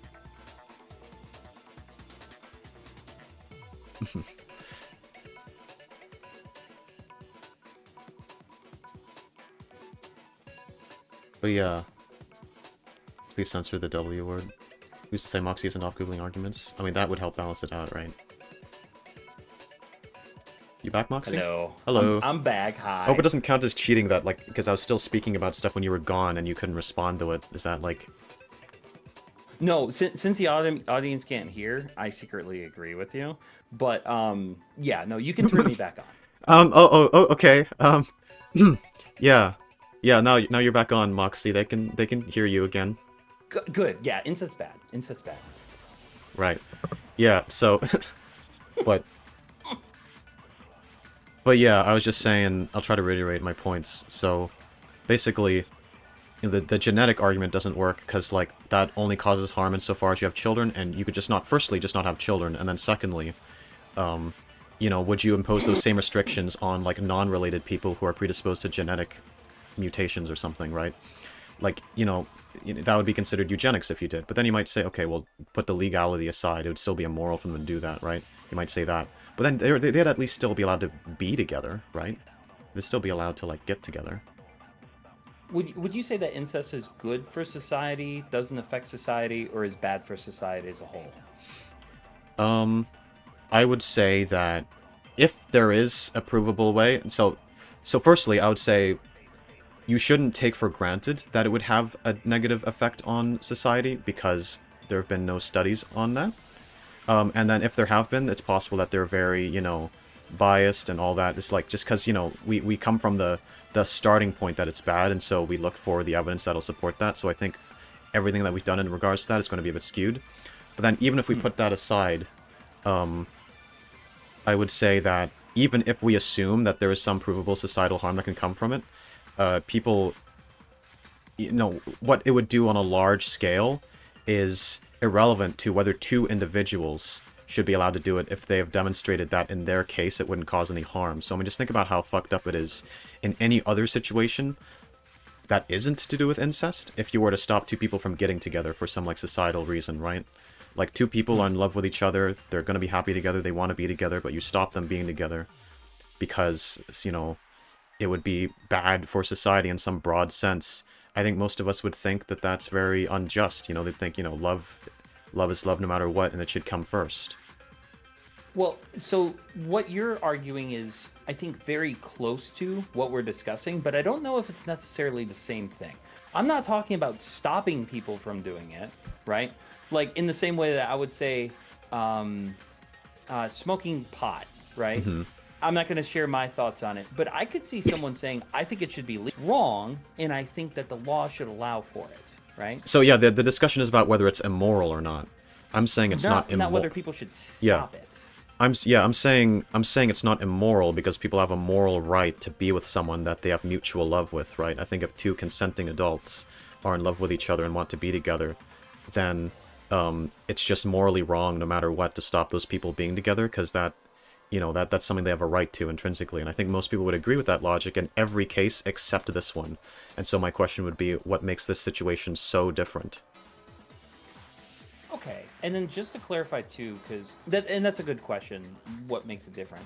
Would you say that you would extend it out to fathers and daughters?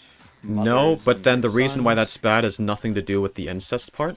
It is everything to do with anytime you have anytime you know someone from when they're a kid to when they're an adult, then that it would be wrong to engage in a relationship with them simply because you've been present in their life since they were a little kid and you also weren't a kid, right?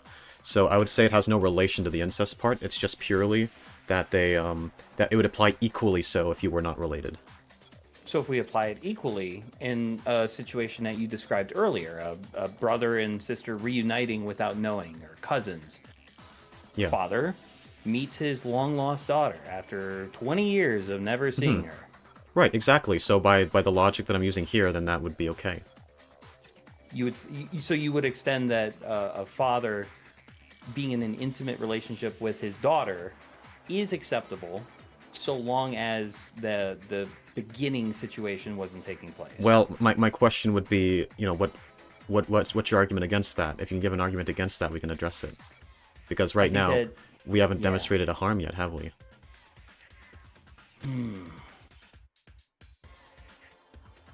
I think. Yeah, see, Salad's correct there, saying a power imbalance, right? But that is the. We can always come up with situations where the power imbalance doesn't exist, right? So in the case of parents, that's obviously the case. But then if they're long lost, that wouldn't be the case. Old Boy, I watched that too. It's such a weird movie. What was Old Boy? I'm gonna spoil the ending of Old Boy, but you probably wouldn't have watched it anyway. But the way that ends is that, oh my god. I mean, it's on track to what we're actually talking about, but the way it ends is that the plot twist that breaks him and makes everything horrible is that he discovers that the person he's been like in love with this whole time and like fucking and all that, whatever, giving him like hope to hold on and like get through everything, is actually his daughter, long lost daughter, that he was like trying to find this whole time. And then it was set up that way intentionally by the villain, because he was just really fucked up and evil and wanted to get revenge on him because he reported him for fucking his sister when he was a kid. so that's the plot of the story. We should do a cuddle movie watching that together, just all of us. Guys, remember the disclaimer, okay? Yeah, Remember the disclaimer. At least one of us disagrees with the premise, probably. Man, they keep 3 for 3 now, where they just gave me something I don't want to. Okay, I think I'm all set. Was there any chats that we should have caught up on? I was gone for a little while. I'm sorry. Yeah. Anyway, it's like, yeah, power dynamics would apply in the case where there's a big age gap between the parties, or where one has raised the other. But you know, like, what about twins? You know, twins are, you know, they're the same age. Let me Google twin porn real quick. See if yeah, just for the research. Yeah, I think that might help us out here in our debating. Oh shit, they redheads. Okay. We should probably do the vote now, because people are like, why is this going on so... Yeah, because... yeah, that's a good point. I was gone for a long time. Yeah. So a lot of incest got you. How convenient that we spent so much time on the incest topic of all of them. How what a coincidence. Yeah, definitely not by design. Also, welcome, Sloppy Joe. Good to see ya. How's it going? How's it broing? Also, fuck you. Fuck you. Wait, where is it? Does any of you have siblings? Just curious. I don't have siblings, which is why it's so easy for me to say all this stuff, because in my experience, people are, you know, not able to talk about stuff like that without flinching. I have 3 younger siblings. I feel even gross joking about Peachy. Alright. He's got an expert in the subject. Damn, Prag's calling one of us out. Alright, I'm starting the poll. If anyone's gonna be biased on this one, it's going to be this topic. So I'm just gonna come out and say, I think that from an argument perspective, I think you won. That's all I'm gonna say. Right. Yeah, alright, so the poll started. You guys just tell... I'm so curious. Yeah, I can't see it. I can see it. I had a feeling it would turn out this way. It's like... I think most of the I don't know if the people in the chat agree with my position, but they can't... The arguments that I made were a little too strong, so they're just being objective with, like... Yeah, I genuinely think that without, like, some sort of religious or biblical argument, it's really difficult. Oh, stuff's going on in his end again. Yeah, sorry. I may have to mute if it gets too loud. But yeah, basically that's what I'm getting at, is, like, it's really hard to argue. Can I actually give my perspective? Or yeah, you're allowed to. I'm on you're your allowed channel, to. I'm a guy. I think that when the argument is... When a person makes the argument, love is love. And if it's 2 consenting adults, you have to be okay with it. You have to be consistent and allow for this. You have to. If you don't, you have to say how you're not being inconsistent. Right, so you'd say it's hypocritical to say that 2 consenting adults should be allowed to be together. Unless you find it icky. And this is the case where most people can't rationally explain why they find it icky. Because you addressed all the counter-arguments against it. Right. Lost at the coin. Moxy lost at the coin flip is wild. I will say yeah. I will say I don't agree, though you made better arguments, Exhibit. Yeah. Gosh. So why don't you agree? That's the question. Yeah, suppose it's... I can always pretend I'm your sister. Oh, God. I have 3. I can't... I only... Oh. Be my second cousin. Twice removed and once inserted. Who voted Moxy? I didn't vote for me. One person voted for me.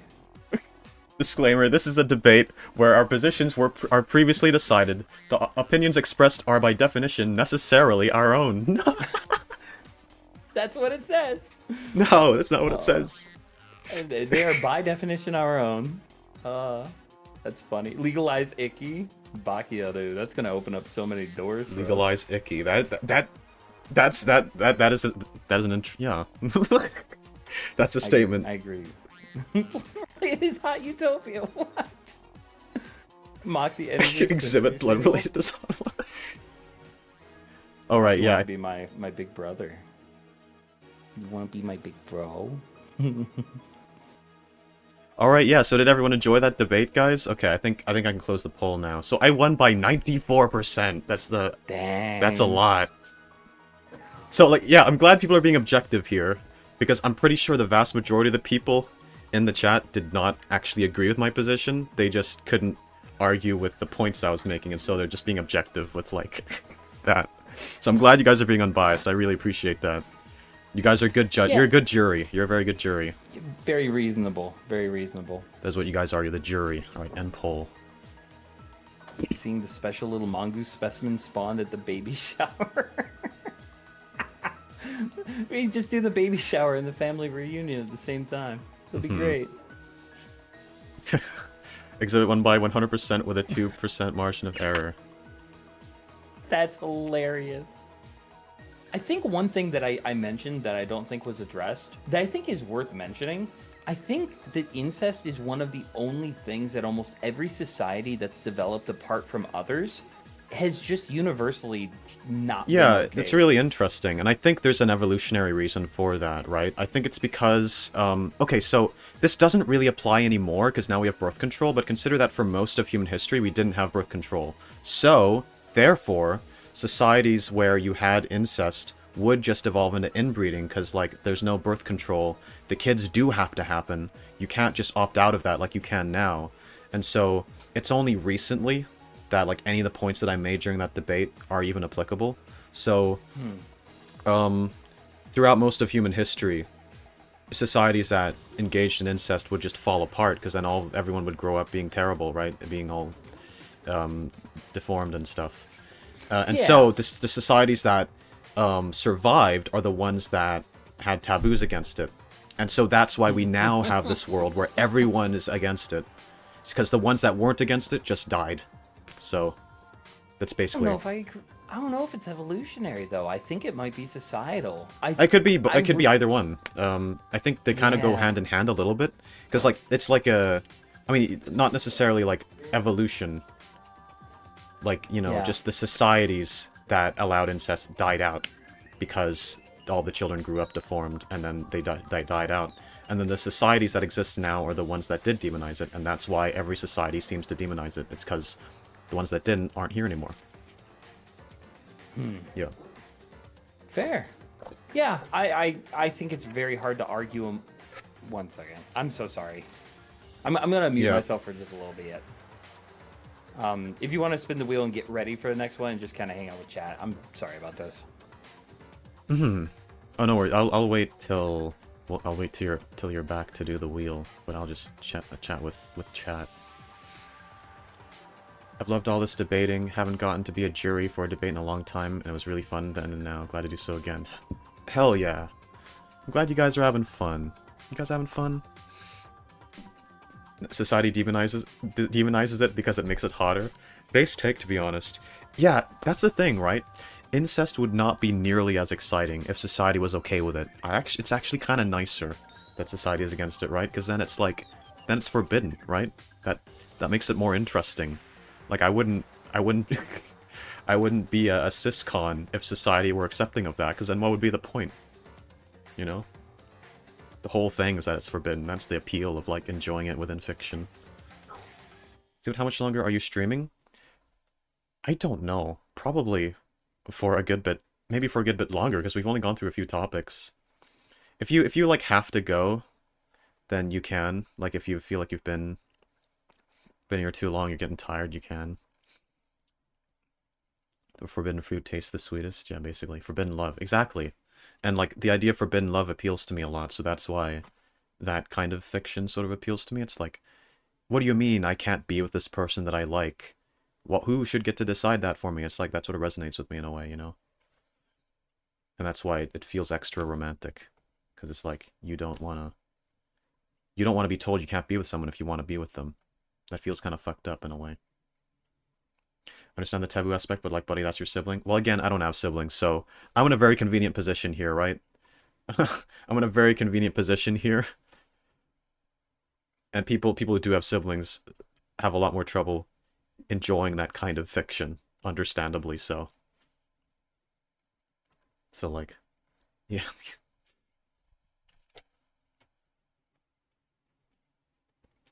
Okay, I think I'm back. I hope it doesn't get too loud again. That's part of living with somebody, having a roommate. Are we still talking about incest? Well, we're about to move on. Oh, okay, fine. I guess. It's super romantic to have a Oh, home wait. date with your sister while your parents are out on a date. Fucking Spider Guy and Salad are freaking killing themselves right now. They are not. I had a question for you that I wanted to hear. Someone asked it before. They said, "What about step siblings?" What are your thoughts on that? So genetically it's different, but then, like, you know, in terms of any sort of social argument, it would be the same pretty much. So people kind of have the view that, like, step siblings are inherently different from, like, real ones, but then it's like, if you were raised the same way, it's kind of the same situation, really. Right? Like, I mean, what would be the difference, I suppose? I feel like how you're Yeah, that's a raised good is the most important element. Which is not Yeah. the popular opinion on that by a long shot, but... Yeah. It's another one of those things where I can hear people say, "I don't like it," but I don't really know it. I'm a little flustered. I'm sorry. I'm ready to move on. My bad. I feel like I feel like I'm gonna get canceled for this, even with the disclaimer. Oh yeah. All right. Yeah. Anyway, At least you'll have a precious sibling to keep you warm at night after you get canceled. yeah. What about foster siblings? Yeah. But then isn't that just temporary anyway, right? Like foster. Yeah, but I think the idea is that you're supposed to say, "Hey, there's millions and billions of people in the world. I'm gonna call you family, and you're off bounds. You're out off limits, and I'm off So I limits." don't know how foster family dynamics work at all, so I can't really speak on that. So. Yeah. But anyway, Differently we're gonna move over to the wheel again and finally move off the topic of incest. We were on that longer than anything else. It's not a good look for me at all. I'm not beating the allegations. Boggy wants to turn us into an incest stream, see if Peachy's feeling better. That's magical. Thanks everyone for being patient with me too. And Tess, you can absolutely touch my fluffy tail. Do you wanna get a little closer to it? It wiggles. It wiggles. Oh, it wiggles in all the good ways.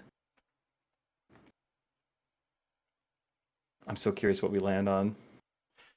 Okay, let's roll. Wait, coin flip first. Alright. Alright, heads again, so I will be... Whatever we land on, I'll be defending that position. Okay. Okay. Spin the wheel. Round and round the wheel does spin. I hope I get the one that wins. Thank you, Tess. I appreciate it. Thank you for being so Religion gentle. is good for society. That's the one that I will be defending, and you'll be arguing against it. Ironic, because you're the Christian. Yeah, probably to me. Yeah, so we're That's All right. funny. Yeah, you got to argue against religion, even though you're religious. All right. I think I'm gonna win this one too. I am both I am very, very well informed on what is wrong with religion in general. Yeah. I feel like it would have been easier for me to argue the other way because I'm more researched on that, but No, but I've also heard arguments in the other direction, so what can I... Yeah, we'll see. So, okay.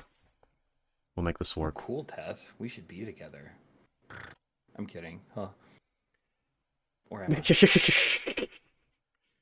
Moxie, you were really bad at getting lucky. I know. I've had to make 4 arguments so far that I'm against. That's wild. Okay. All right, we'll remove that because we now landed on it, and Thank you. we're gonna move back to the debate club room. Let's hear my daddies. Thank you, Prag. Is Prag a boy or girl? I think Prague's a boy. I'm pretty sure. Well, Prag, you're a very good boy. Wait, Christian VTuber? I thought all of them are godless evil. I actually follow a Christian VTuber that I'm quite fond of. Oh, what's their name? I wonder think if I've it's heard of them. Celestium. Celestium. She's pretty big. She's pretty base too. She's a little, in the nicest way I can put it, a little dry sometimes, Mhm. but she's pretty funny and pretty interesting. Right. All right. I'm just gonna start the music and then. All right. Finally, And then talk about some defend religion. religion. Okay, so basically, ladies and gentlemen, and salads, we are. Okay, what am I gonna say? So, religion is good for society, and one of the best ways that you can see that is, look to who are the biggest contributors to charities, who are the biggest contributors to, like work that is done in the world voluntarily to like help people, right? Who are the biggest sources of that? It's people from religious groups, right? It's religious organizations. They are the biggest contributors of money towards those things, and that is not by coincidence. It is because religion by its nature is something which sort of demands virtue from you in situations where you otherwise wouldn't be demanded of it. It sort of demands that you sort of be your best self and that you aim for a very objective standard of something. So, there's a couple of ways you can take this. So, I mean, not only does it give you like an antidote to nihilism, where you're like, okay, why should I do the right thing? Why should I bother? Why should I aim for anything in life? It gives you a reason to do that. So the whole nihilist perspective that you'd otherwise have of like, why should I do any of these things? Why should I bother? That's solved, right? Think about how many people in the world are nihilistic. How many people are wanting to kill themselves because of that? How many people want to just completely... You just don't see the point in trying, either both to make their own lives better and to make other people's lives better, right? Like, what's the point? But people who are religious don't need to ask that question because they have it answered for them. They know that there's a God out there who loves them and, wants to be there for them and is also demanding the best of them. And so it not only empowers them and makes their own lives better, it encourages them to act in a way that is virtuous towards others. Because there's actual objective morals. And without religion, you can't have objective morals. You can have opinions, right? You can say, oh, murder is wrong, right? But if you're not religious, that's just your opinion. If you're religious, then you have an objective thing to point to. You say, no, God decided this. The one who made the universe decided this. It's not just my opinion. And there's an actual measurable way to argue what is right and what is wrong. And, and then, like, religion gives you structure, it gives you community, it gives you everything that you sort of need to sort of formulate society into something positive. Because otherwise, like,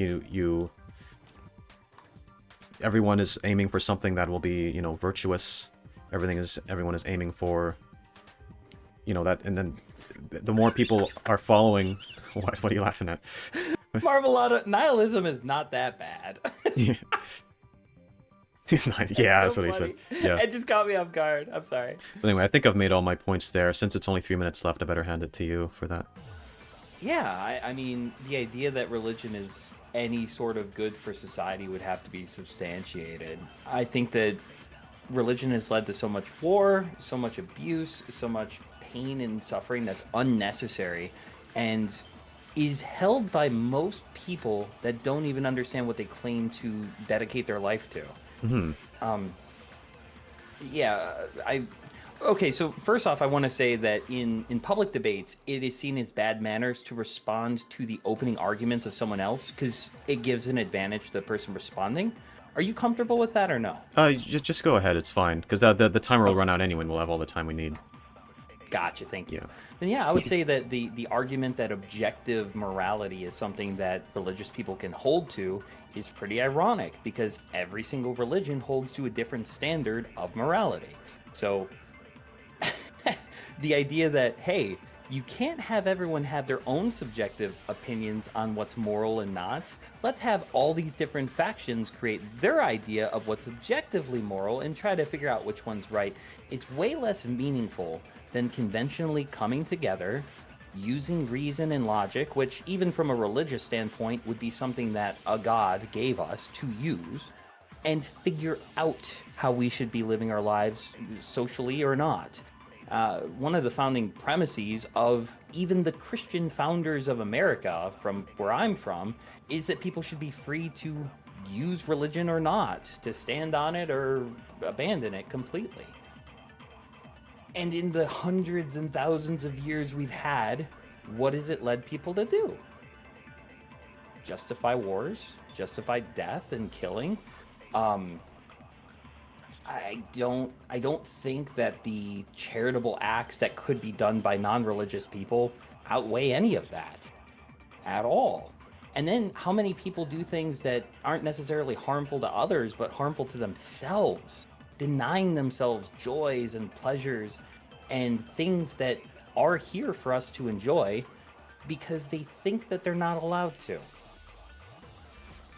Yeah, I don't think religion's good for society at all. I think it's good for very specific people to give them some structure, but on a whole, it hurts people that are in and out of religion way more than as an entire group of people. Right, it's only 30 seconds. Especially the Mormons. Yeah. Right, so there's only 30 seconds left on it, so I'll just discount the timer and we can just move on to the last little phase anyway. Alright, we'll stop that. Okay, so what I would say is, you know, you're making a lot of arguments about, you know, religion causes wars, it causes conflict, it like does all these things, you know, all these things are sort of done by Christian, yeah, well, I'm sort of making an assumption They're that justified Christians by... and all these other other people. Yeah. Yeah, they're done by religious people, right? But then how many atrocities have also been committed by non-religious people, you know, like what about, you know, the whole... Like, there's a lot of evil that comes from the belief that nothing matters. You know, that comes from the belief that, you know, that there isn't a sense of right and wrongs. Because, like, think about it. So you made the argument that, like, you know, every religion has different standards, and so I shouldn't be making the argument that, you know, it gives you like morals or whatever. But the issue is that without religion, you don't have a way to ground morals. It's like, if you're not religious, what is right and wrong, right? Well, it's more of just an opinion. It's just a feeling. If you're religious, you can say, well, I believe that it actually is something, right? And so you can't just back out and be like, okay, I'm just not going to do the right thing because there is no such thing as right and wrong, which is that's an option that you have if you're not a believer in a religion. You can, anytime you want, just be like, okay, well, why do the right thing? There is no right thing. So why not just do whatever will make me feel better, you know? And then as a non-believer, there's no reason for you not to do that aside from the practical downsides, of which sometimes there might be none. And if you're religious, you believe that there's an objective standard that exists regardless of your feelings, right? And so think about how many evils have been committed in the world because of people being like, you know, why does it matter? You know, who's gonna hold me accountable for this anyway? You know, like, I could get away with it. It's not. And is it, at the end of the day, is it even wrong? Like, there is no right and wrong. Why shouldn't I kill this person? Why shouldn't I do this horrible thing? And then they do it because who is going to hold them accountable? And so there's going to be countless people who have done stuff like that because of nihilism, because there's nothing to ground them in right and wrong.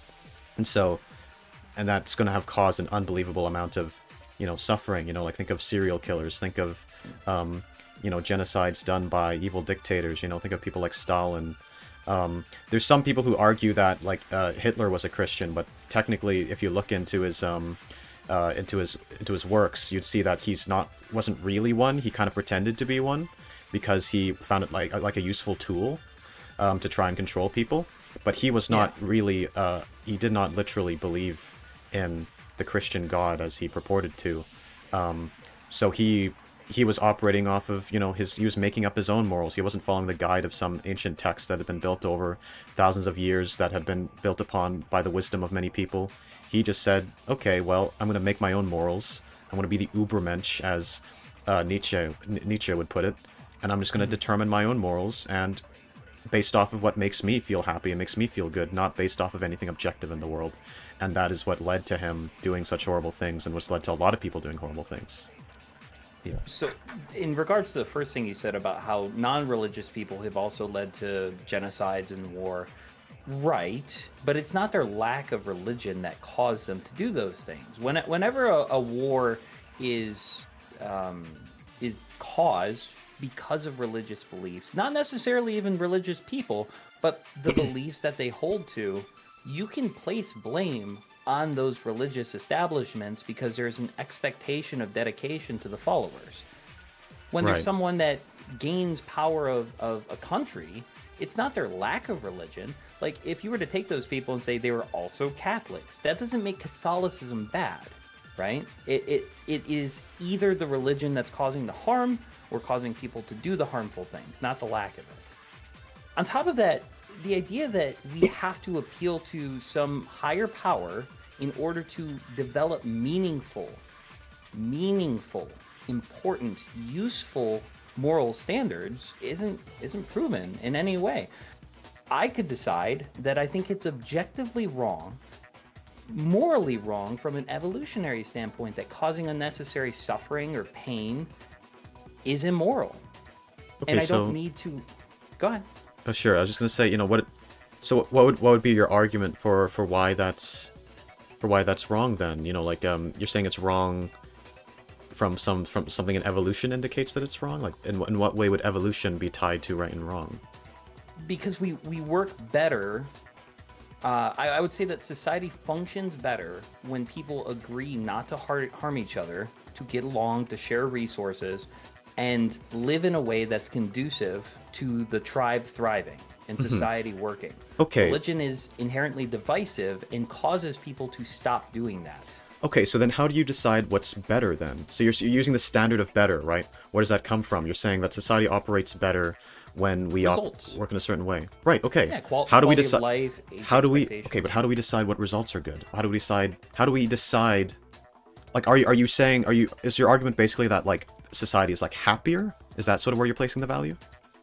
Yeah, I would say that when a vast majority of people from different cultures all agree that people dying early is a bad thing, it's reasonable to assume that dying in your infancy is a worse thing than living into old age and serving the community.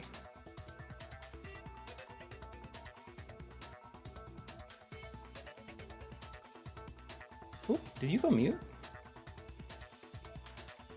I can't hear you if you're talking. Oh, God struck him dead. Wait, no, God should be striking me dead. Wait, I'm arguing against religion. Can you hear me, bud? There he is. Are you okay? Sorry, someone came into my room, so I turned off my mic. I got you. It sounded like you fell off your chair and like passed out. I was starting to freak out a little bit. Yeah. Alright, anyway. I think I heard what you said anyway. Okay. What was the last things that you sort of said there?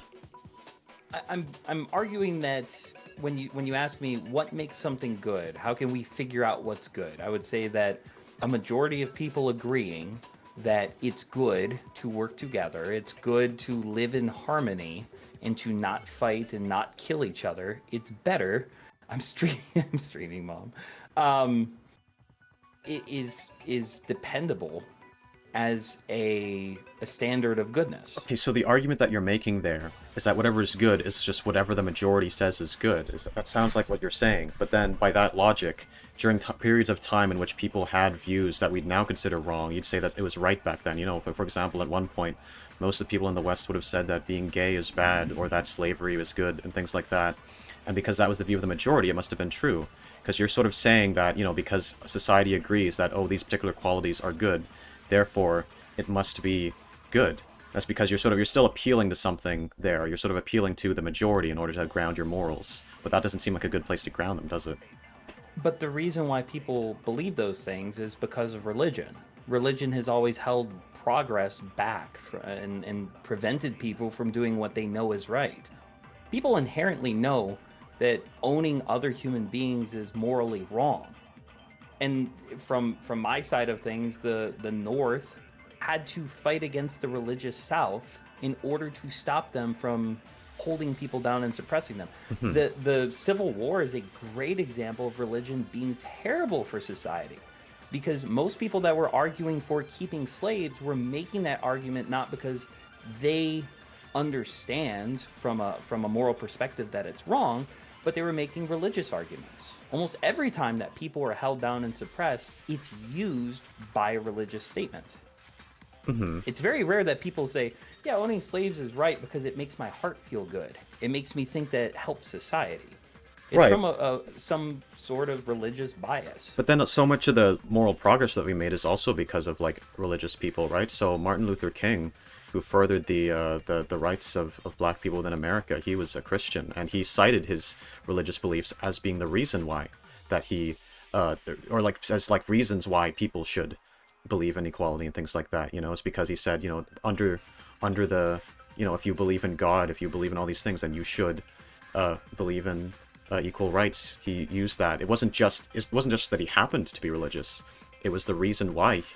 It was the reason behind a lot of his arguments that he made. You know, Maybe it was how he justified what he thought, but whether or not God told him it's true, he was part of a people that were being oppressed by another group of people. And religious argument or not, that's true, and it was wrong. He could have said that, hey, I deserve to drink from the same fountain as someone else without appealing to God, and it'd still be moral. right? Okay, but again, I just want to clarify. So, what is it that makes something right or wrong? At one point, you sort of veered towards like, you know, what the majority says, but then you sort of veered towards like, oh, it's just something that people like know or something, or like. I would say that people in general have an understanding of what's best for society and try to bring it about. And that what tends to hold that back, and that's what I'm defining as something good, is what's best for society, best for both individuals and the group as a whole. Okay, That's so then not religion. what does it mean for something to be best for people? For them to be happy, I guess? I wouldn't say happy. I would say probably something along the lines of like successful, prosperous, fruitful, something Right, like that. but then I can ask you the question again, like, why are those things good? What makes them good? Like, because, and I can keep, what I'm just trying to do here is that, no matter what answer you give, it's like, okay, why is it good for people to do this thing? Oh, because it makes society prosper. Okay, why is it good to make society prosper? Oh, because it makes more people in the world happy. Okay, why is it better to make more people in the world happy? Oh, because happiness is an inherently good thing. Oh, why is happiness an inherently good thing? And then where do you go from there? How do you continue asking the question? Where do you get to a point where you're like, okay, this is, I can prove that this is what makes things right or good. You know, like this is the good. You know, Yeah, the ultimate regress. You can just keep going Yeah. back and back and back, and until you get to the point where we just say, hey, it's, to a certain extent, it's arbitrary. Right, From the but then- non-religious standpoint, I'm willing to admit that we might be wrong. There may be mistakes, and we hope that people correct for it. With religion, if something is wrong, you're not allowed to do that because your God told you what's right and what's wrong. Unless God goes back on his word, there can't be any progress. right, but in religion there's actually a standard, and without religion, the standard is, again, you know, I'd reject the idea that you can ever make that objective, because, you know, it's all just different opinions. It's like you can say, what's good for society is what makes everyone happy, but then if I disagree, what can you possibly cite as making me wrong about that? You know, The majority of people that are following what's best for society. right? But again, If I've got a group of 100 people and 99 of them say cannibalism is wrong and one person says cannibalism is okay, I'm comfortable looking at that and saying, okay, I don't have an objective standard to look at to say cannibalism is wrong, but humans understand what humans need. It works better when we don't eat each other. Let's not do it. I don't need God for that. yeah, I don't. And If God were to say, nope, the one person is right, everyone change how you're supposed to live your life because the religious person decided so. Nope, doesn't work for me. I'm not going to do that. Mm-hmm. We get to decide how we live. Right. Yeah. I mean, again, I would just point towards, like, you know, it's hard to...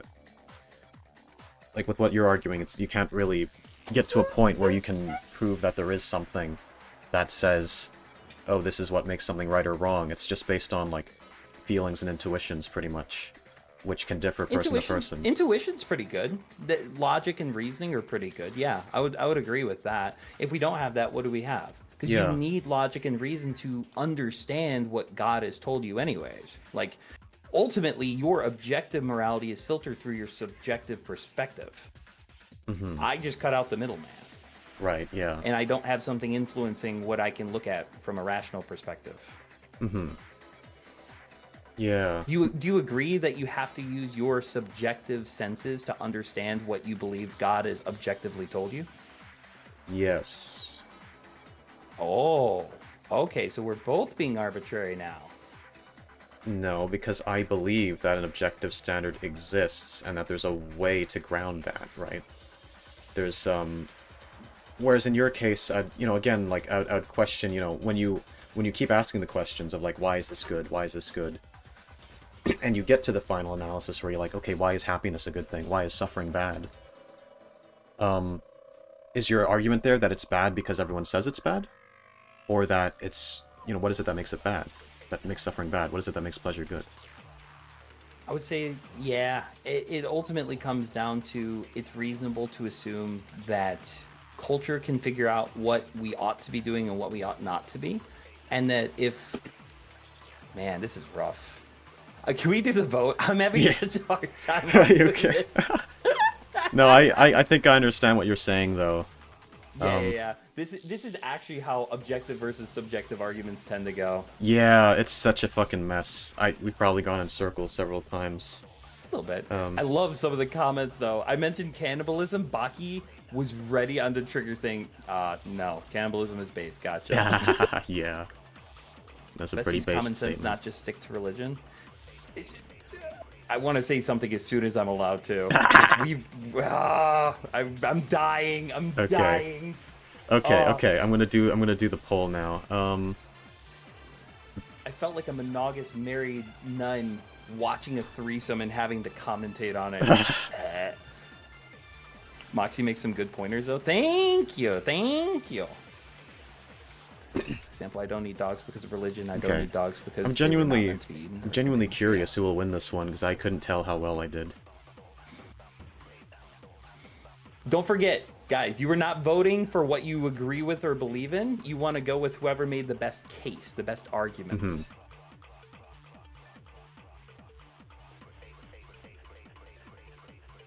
Okay, so far everyone's voted for you, it looks like.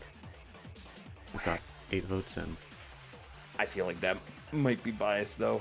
I think that the objective argument is really tricky to nail down and defend. Toybox pointed out that I'm showing midriff. I am, actually. It's kind of hard to see. But yeah, you can see a little bit of belly button, actually. Look at that. Look at that tummy. You can see my jeans through it, too. Oh, look at that. So yummy tummy. Gotta let those votes roll through for a moment, but that's probably most of them through. Alright, so, real opinions here. I need to get out of the headspace I was putting myself into there. Yeah, that was tricky. That was fun, though. That was very fun to talk about. Yeah. Not voting, I couldn't watch the full thing. I'm sorry, Salad. 9 votes, 100%? What is it at right now? What, I can't see what the poll is without voting. You're at 75%. Okay. And I'm at 25%. I was saying religion I can see as a middleman to help influence our way of thinking, but shouldn't be a standard. There are many ways to interpret it, like the Bible, for instance. Yeah, ultimately it does come down to interpretation. Like, if religion or a religion is true, the issue is that it still has to be subjectively interpreted by a flawed person. And so we read something, even if, and that's true not even with religion, with anything. That can happen with political statistics and stuff too. Hmm. So it's like, what do you do with that? We're flawed creatures presenting information. Yeah. So in terms of my real opinions, I do lean more towards what you were arguing, pretty much. Like, yeah, like I think there's a lot of good things that come from religion, but I think that there's a lot of harms that have been done in the name of religion, and it seems like that would outweigh the goods that have come from it, because you don't really need religion to be good. And religion, if anything, religion holds a very particular kind of power, which is the power to make good people do bad things for the sake of virtue, believing it's right. Which is that, you know... But you're saying good people, bad things. How do you substantiate that? So I would say... You do. So I would say someone who is aiming to do what is right, can, because of religion, could be... They're like, okay, well, this is what is right, because my God is saying so. Even though it doesn't really seem right, but God must be right. So it's like, then that's why they do that. Alright, I'm gonna take away the disclaimer because we're talking about actual opinions now. But Hi Peachy, it's wonderful to see you. I hope you're having a great time at dance practice. Thank you so much for welcome, stopping by and Peachy. saying hi. Yeah, thank you very much for stopping by. The debates are going pretty cool. We've gone through a few of them so far, even though the stream's got incest argument. Yeah, Yeah, there it was was fun. that went we spent on. 30 minutes on Oh hell yeah! incest. Yeah, that was one of them. Yeah, I think... Indeed. Yeah, you would have loved that, Peachy, but maybe you can look at that later sometime. I might be able to show you that segment. But yeah. Maybe we could do a little statistic analysis together. Little sis. Uh-huh. Mm-hmm. Hey, she's my sister too, you know. Oh, I know. I want to get the family tree going. Mm-hmm. Get some fruit button. Ah. It's probably going to be a family circle by the time the three of us are done. Yeah. From that one, that's how you know it's good. Thank you, Nate. I think that was a fun discussion too. I wonder if we could have presented our arguments better. Because ironically enough, I don't think religion is good for society. I think it's really divisive. I think that religion as a whole is kind of fucking awful. That's why I'm a Christian. That's why you're a Christian? The fact you think that's Yeah. bad for society is why you are one? Well, okay, so there's some... Christianity is a religion, but it's less than, I'd say, probably less than 10% of religious people, which means that the other 90% is nothing to do with Christianity inherently. Oh, okay. So yes. Yeah, I would say that religion as a whole is really fucking bad for society. So religion is also- bad, but Christianity is good? Is that what you're saying? It depends on what you mean by good for society. I think that Christians tend to be good additions to society, but are also still inherently divisive. The idea that Jesus wanted us to all sing Kumbaya and get along is not what his goal was. His goal was to spread the gospel and get the good word out there and live a religious lifestyle. Which, in the case of society, sometimes really holds it back. Yeah, I think he said something like, I don't know if I'm wording it exactly as he said, but like, I've not come to unite everyone, but rather to bring a sword, or something like that. Exactly. Yep. And what Jesus did is a great example of what I'm talking about. He started a revolution. He divided families from families, people from people, and religious people from religious institutions. He's a divisive character. Mm-hmm. Inherently, he has to be. So no, like with the way the question is asked, I do think religion as a whole is bad for society. If we want to go into speculating if everyone was a Christian, would that be good for society? That's so far beyond unreasonable that it's not worth discussing. Yeah? Mm-hmm. You can't imagine a religious, or like a Christian society? No, because I would even argue that most people that claim Christianity don't know what that means. Right, yeah, you would say most people who call themselves Christians aren't true Christians. Specifically in America, being Christian is a lot less your your lifestyle and more of the belief system that you claim to hold. Mm-hmm. I'd Right, say at yeah. least half of Christians don't live their life in a even halfway Christian style, myself included. Mm-hmm. Do you sort of believe that you're doing like the way that you live, do you live that like believing that you're doing a bunch of sins that you shouldn't be doing? Like do you think that's all wrong, or do you believe that, or do you have a version of Christianity that actually doesn't view those things as like bad? Because like you make all sorts of sexual jokes and whatever else.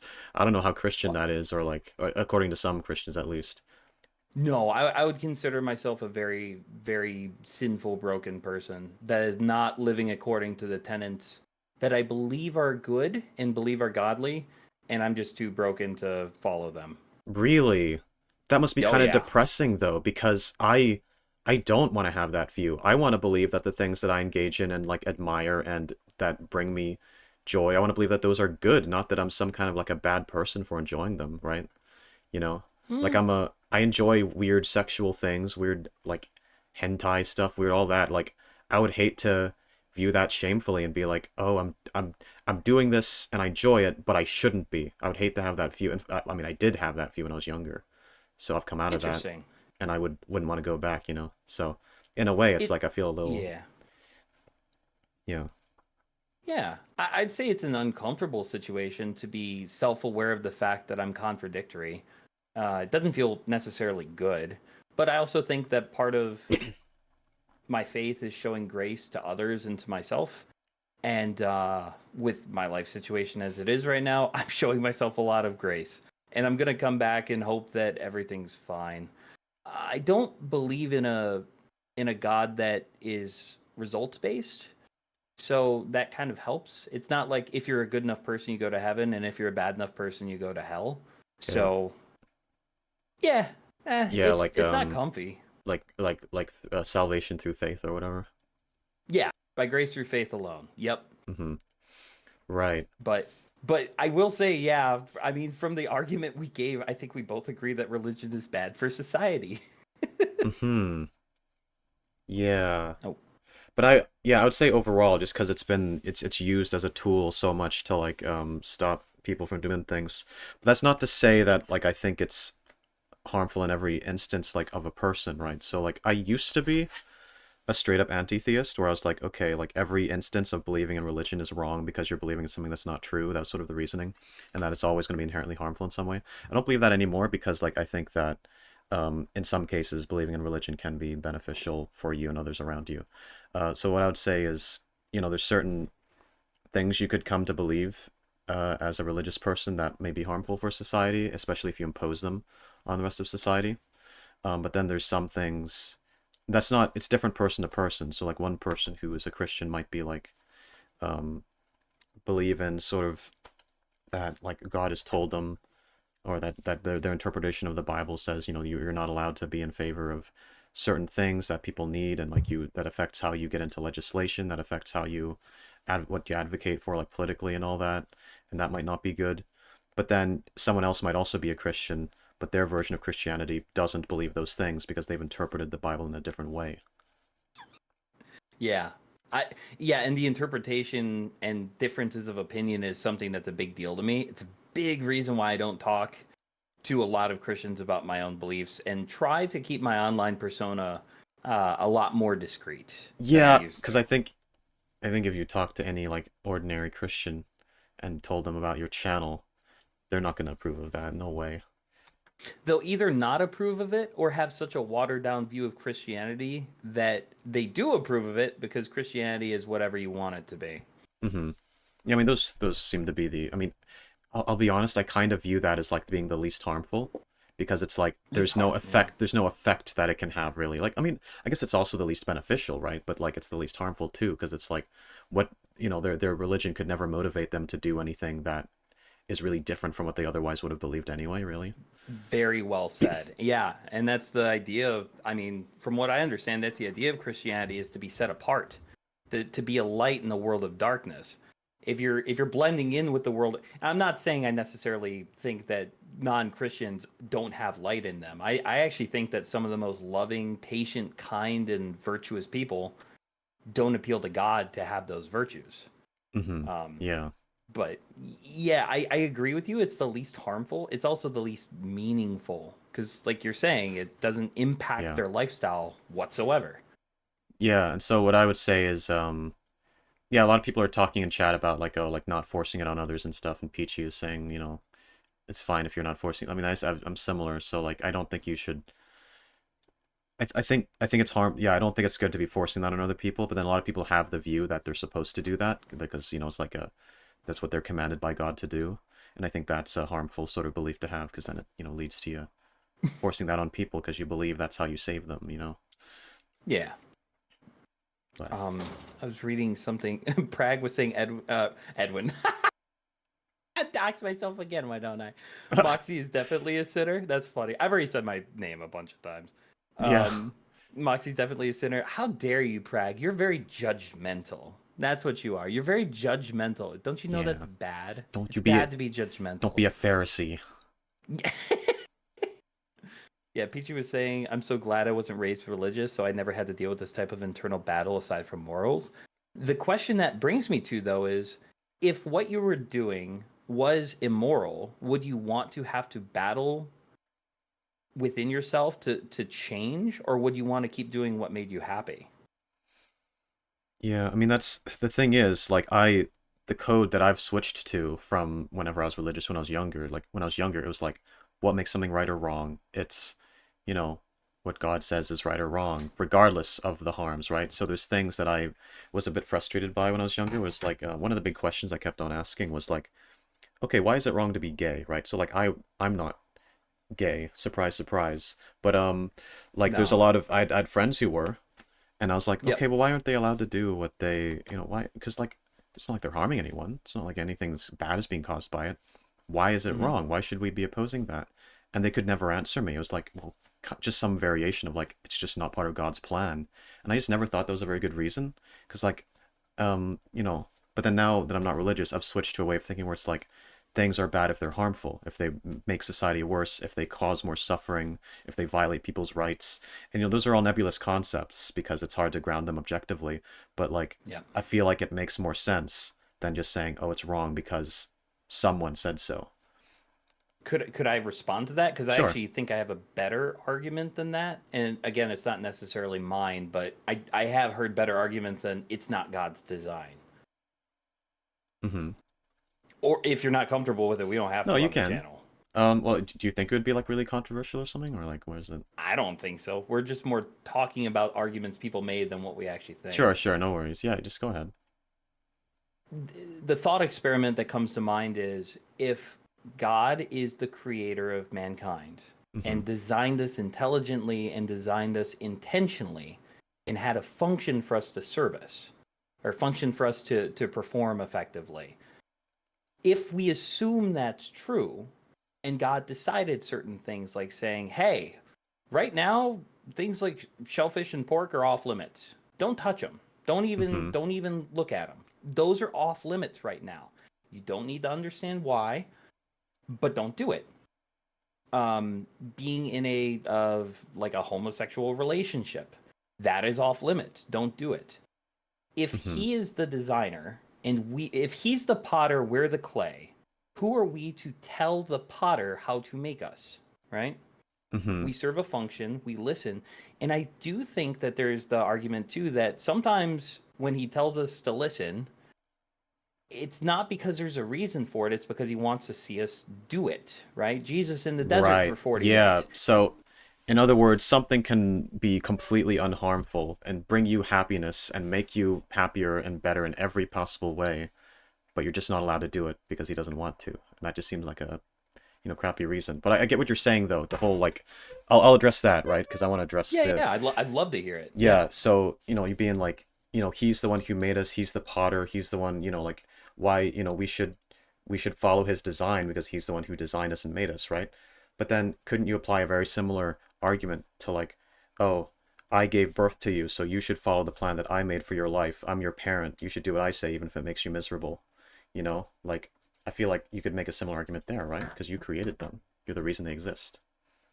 Mm, I I think that the disconnect between what you're saying is that the ultimate authority from a Christian perspective should be God's word, like God's spoken word in Revelation, and to take that and to turn it into, okay, well, if God created us and we created them, then they should listen to us the way that they listen to them. Interestingly enough, God does give instructions that husbands should submit to Christ, and that women, women, Hmm. wives should submit to their husbands, and that children should submit to their mothers. So Yeah. he has spoken that, and it's not so much your logic that would determine whether children should listen to their parents, but more because God has revealed it. Right. If I mean, God reveals something as a command, Christians should obey. That's the mhm. perspective, at least. Right, but then again, the question comes back just like before of like why, you know? It's like if something's gonna make my life better in every possible regard and there's no downsides, then why shouldn't I do it? You know, it's like yeah, it's wrong in some particular way because he said so, but then it's like is it wrong in a way that matters? And then if it's not wrong in a way that matters or actually affects anyone, well, what makes it still wrong? Like, is there a practical reason why I shouldn't do it? You know, I guess. Practical reason, I would say probably not. So that's like, at that point, what does it mean to say it's wrong? Like, is there any sort of meaning behind that anymore? Hmm. You know, it's like this thing is wrong, but it doesn't harm anyone in any way. It doesn't make anyone's life worse. It doesn't affect the world even remotely. What do you mean when you say it's wrong?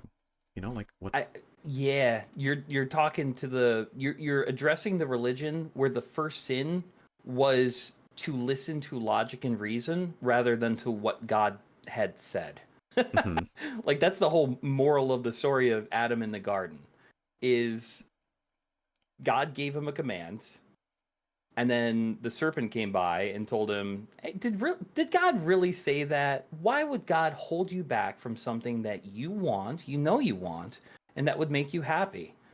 Right? And the fall Hmm. from grace came from when man used his own logic and reasoning, rejected God's word, and because of that became aware of their flaws. Right, but So that seems like a bad lesson to me. It's like, yeah, but yeah, I don't know. It's like a yeah. I suppose I've said everything that there is to be said. it's fun to talk about. Ultimately, what I think is going on is that you are one of very few people that I find to be incredibly reasonable and consistent. And that's what makes Hmm. it so fun to talk to you about it. I'm glad We're you getting think some so. really cool chats too. Yeah, yeah. Yeah. So I love talking to you about this. Hmm. Okay, so before we do our next one, I'm gonna have to use the bathroom because this has gone on a long time. Yeah. Go take So a big juicy piss for me. yeah, so Okay. just keep everyone entertained. Okay. It's Okay. your job. You're getting Yeah. you'll be punished if you don't do a good enough job. I'll ask them. Now So I'm not gonna do a good job. okay. All right. I'll be back. uh, All right, I'm gonna try to catch up on chat. I missed a bunch of it. Sal was saying I don't know if Christians also believe that everyone is a sinner, but as someone that grew up Catholic, I was told everyone's a sinner, and that's what makes us human. So that's comforting to me, at least. The Christian perspective tends to be that we're all born in sin, and that we can be born in Christ through acceptance and believing in the gospel. The way I look at it is that we're all born with a sinful nature and that we act on it. In the last stream, I mentioned the idea of like you put a rabbit in a room with carrots on one side and a dead carcass on the other. The nature of the rabbit is to go towards the carrot, even though it has the free will to go to both. So that's how I view people. Working on restoring my faith, really. Good, Tess. I hope you're working on that. I hope that no matter what you decide to do, you're not lukewarm about it. Go full force. That's even a Christian concept. I think it was Paul that said, if God doesn't exist, do whatever you want because there's no reason not to.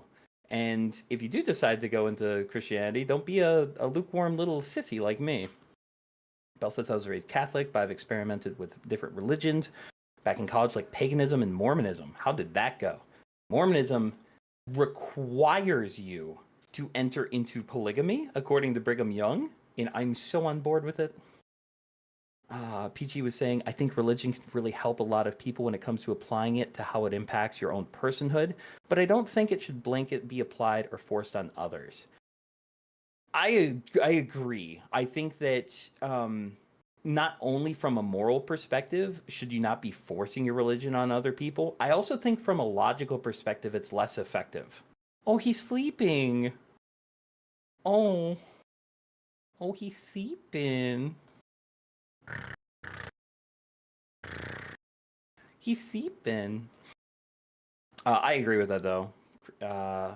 Let's see. Nate was saying, I've had issues with how much religious practice can be either the recounts of ancient stories and lore to basically groups. I'm back. Counseling. Welcome back. How was your piss? It's about it's an 8 out of 10, I guess. Okay. That's pretty good. Yeah. Okay, so hang on. The poll is still up. Never ended. Yeah, the I'm poll. so far behind. Moxy, do you fuck with the gays? Yeah, so funny enough, Literally. IRL, I'm heterosexual, but Moxy's bisexual. Yeah, I'm friends with gay people. I get along with them great. I have family that's, I'm not going to say who, but yeah, I have loved people very much that are living all kinds of lifestyles. Like I said, I'm either the most guilt-ridden non-Christian or the shittiest Christian in the world. I'm one of those two. I can think of better meat. Peachy had to go. Bye-bye, Peachy. I don't know if you can Love still you, hear me. Peachy. Bye-bye. Thanks for stopping by. My mom believes in the Great Spirit. I'm just an atheist. Princess Weenis, that's an interesting setup for you. Are your parents still together? Because if your parents are living that way, that's very interesting. Unknown was saying, I think religion is good for some and bad for others. People are entitled to their own beliefs, and those beliefs include religion or not. That's fine. Yeah, I mean, the religion really determines it. There are some religions that I think are dog shit, and that it's much better to be non-religious than to be that. Mm-hmm. Would it be controversial to mention those ones? Yeah, we can talk about it I will after say if you yes to one, but also old style Mormonism was fucked. Old, like back when Joseph Smith was around, mega.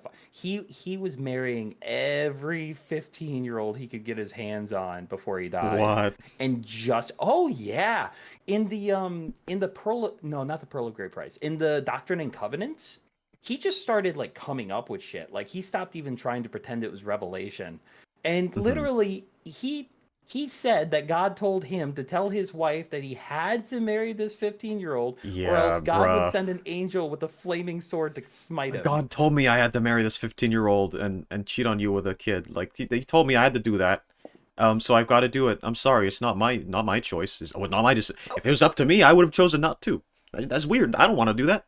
But he told me to. So what a shame. My hands are tied. My hands are tied. Fuck this 15-year-old. I have no choice but to fuck this very 15-year-old that I'm not attracted to at all. I hate. Ugh, disgusting. Oh man, what a shame. Nobody clip either of us, by the way. Don't take that out of context. I am mimicking someone else. Oh yeah, you can't help yourself.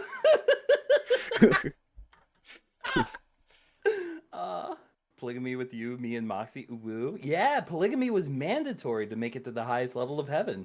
It's crazy. Oh, I love Mormonism so much, but it's dog shit religion. I'd put it in like C tier of religions, honestly.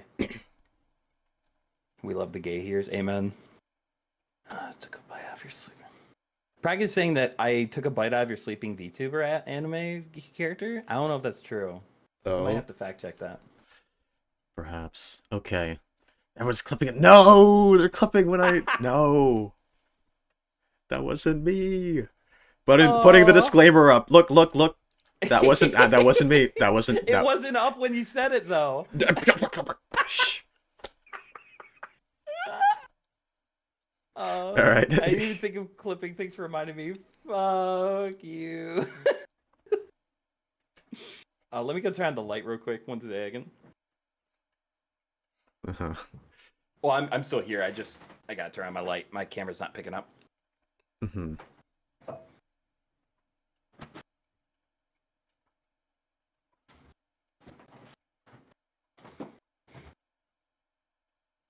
Exhibit played Minecraft, and that's why he said that.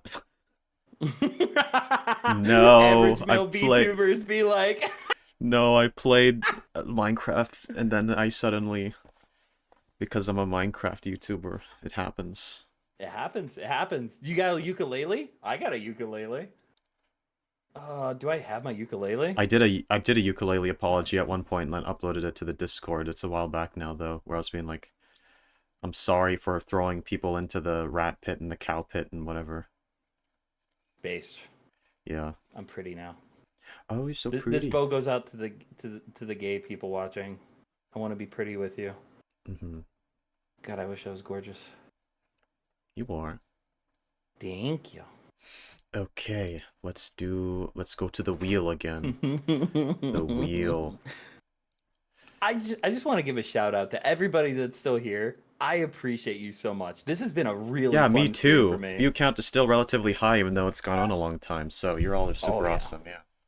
Look at him getting those watch hours. Good for him. Yeah. He deserves it. I need them to be able to turn on monetization on YouTube. So How close are you? like two-thirds of the way there. Nice. But it took a little while to get there, so I don't. Yeah, it'll be a little while longer, but we're over halfway. So okay, where is it? Yeah, there we go. All right. So, man, I feel like I could go on streaming for like ages. Like I don't feel like I need to stop anytime soon. But then I am supposed to sleep eventually, so we'll see what happens. Yep, you've got me for. I'd say I could go for maybe another 2 hours, and that's about all I got. Moxy, get the fuck out of here! I mean, I'd probably have less time than that, but we're just gonna see how much we can get done in the remaining time. Deal. I like it. Yeah. All right. So the wheel. All right, we're gonna spin the wheel. Oh wait, first we do the coin flip.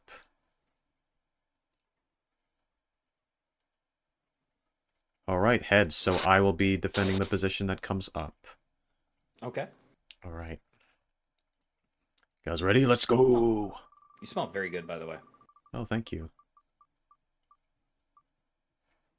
Moxy. Ho ho ho ho! This one's gonna be kind of. This is another one that I'm like. Oh, okay. All right. This will be the debate topic. Eating meat is wrong. All right. And who's arguing that meat eating is wrong? Me, because I got You're the heads. arguing that eating meat is wrong? Yeah. Dang.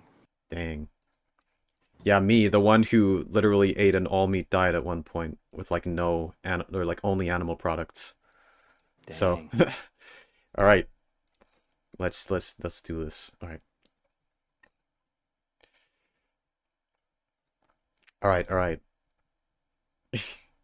Eating meat is not Thank you very wrong. much, Remember, these aren't our real positions, okay? It's just a game. This is the first of technically the last one I do agree with, but I couldn't give that argument in a nuanced way because it wouldn't be addressing what you said. But wait, no, did I argue that I think religion is? Yeah. Mm-hmm. Now you finally get screwed. Haha. Oh, I'm not screwed. I don't have to. I don't have to listen. I know the arguments. I've been. You're in a hot seat. Is that fair? I think it's easier to argue what you believe in.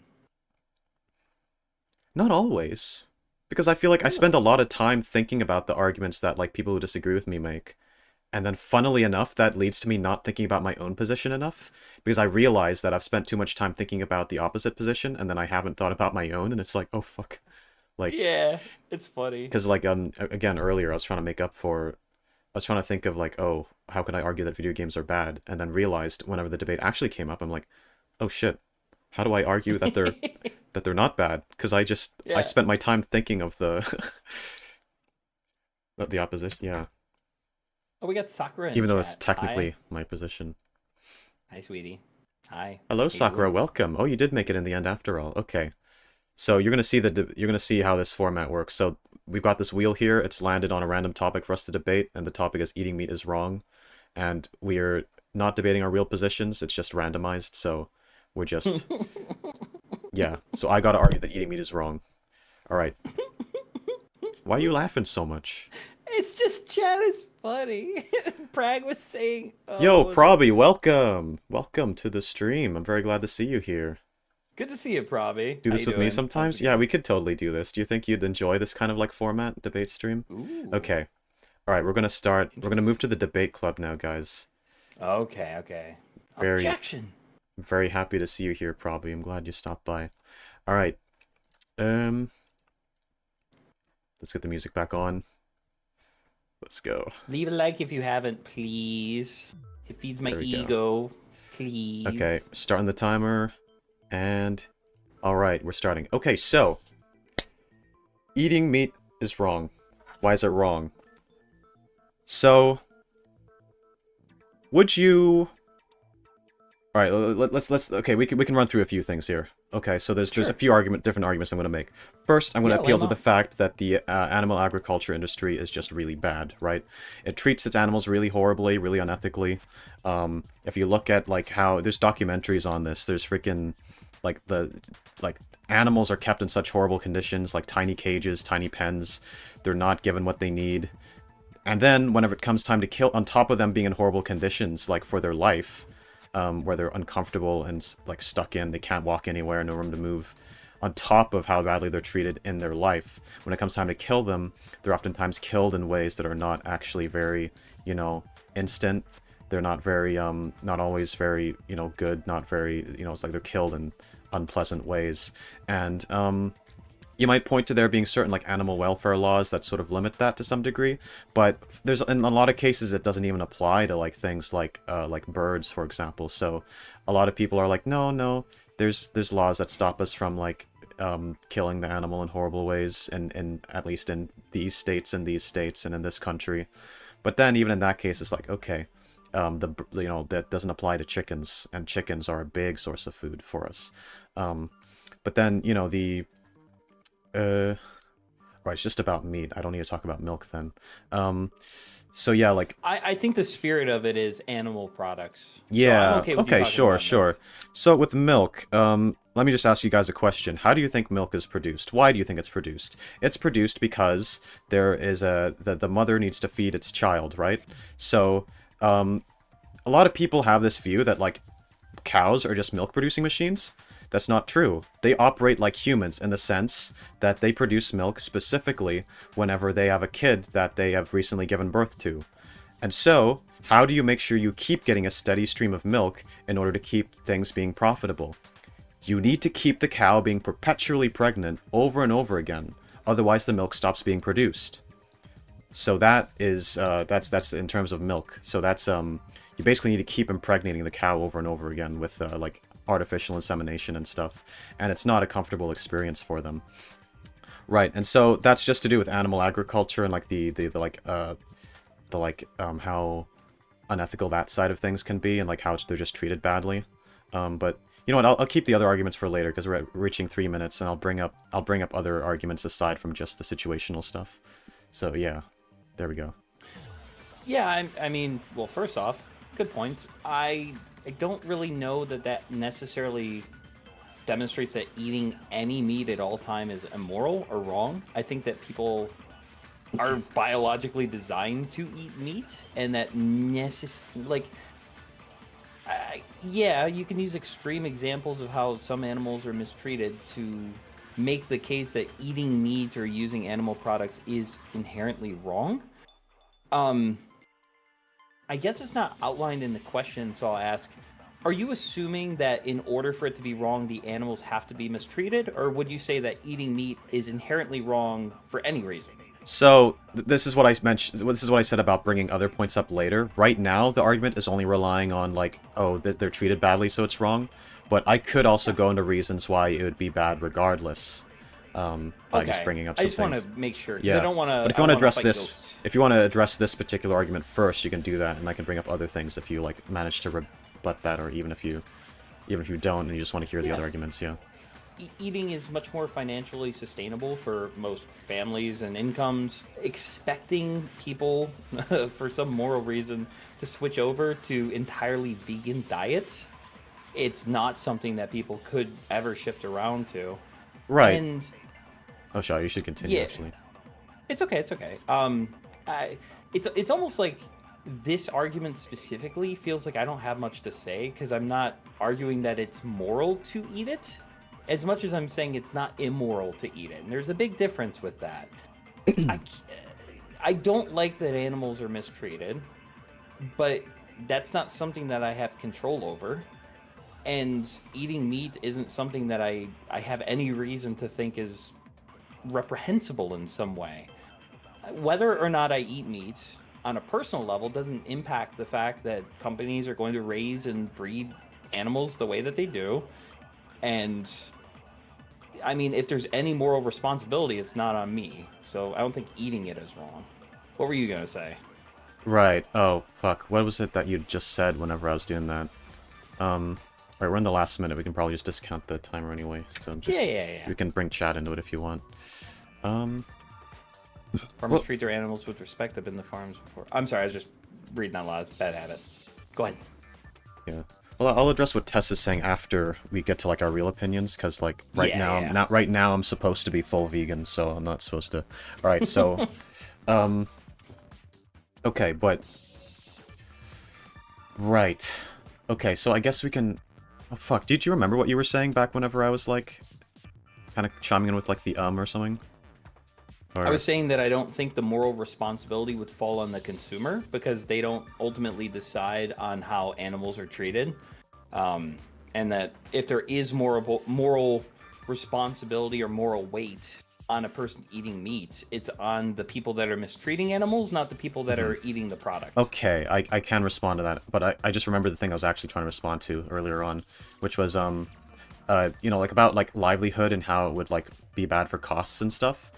The thing is, with like eating like non-animal products, is that animal products are actually more expensive, not less expensive than like plant products and things like that.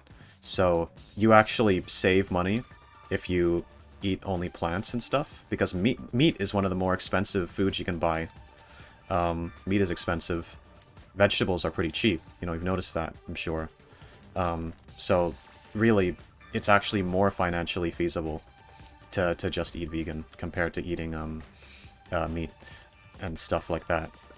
But then the other thing that you said, yeah, wait, what? Fuck, it's so hard to keep track of everything because I was. It's okay. You're doing a great job.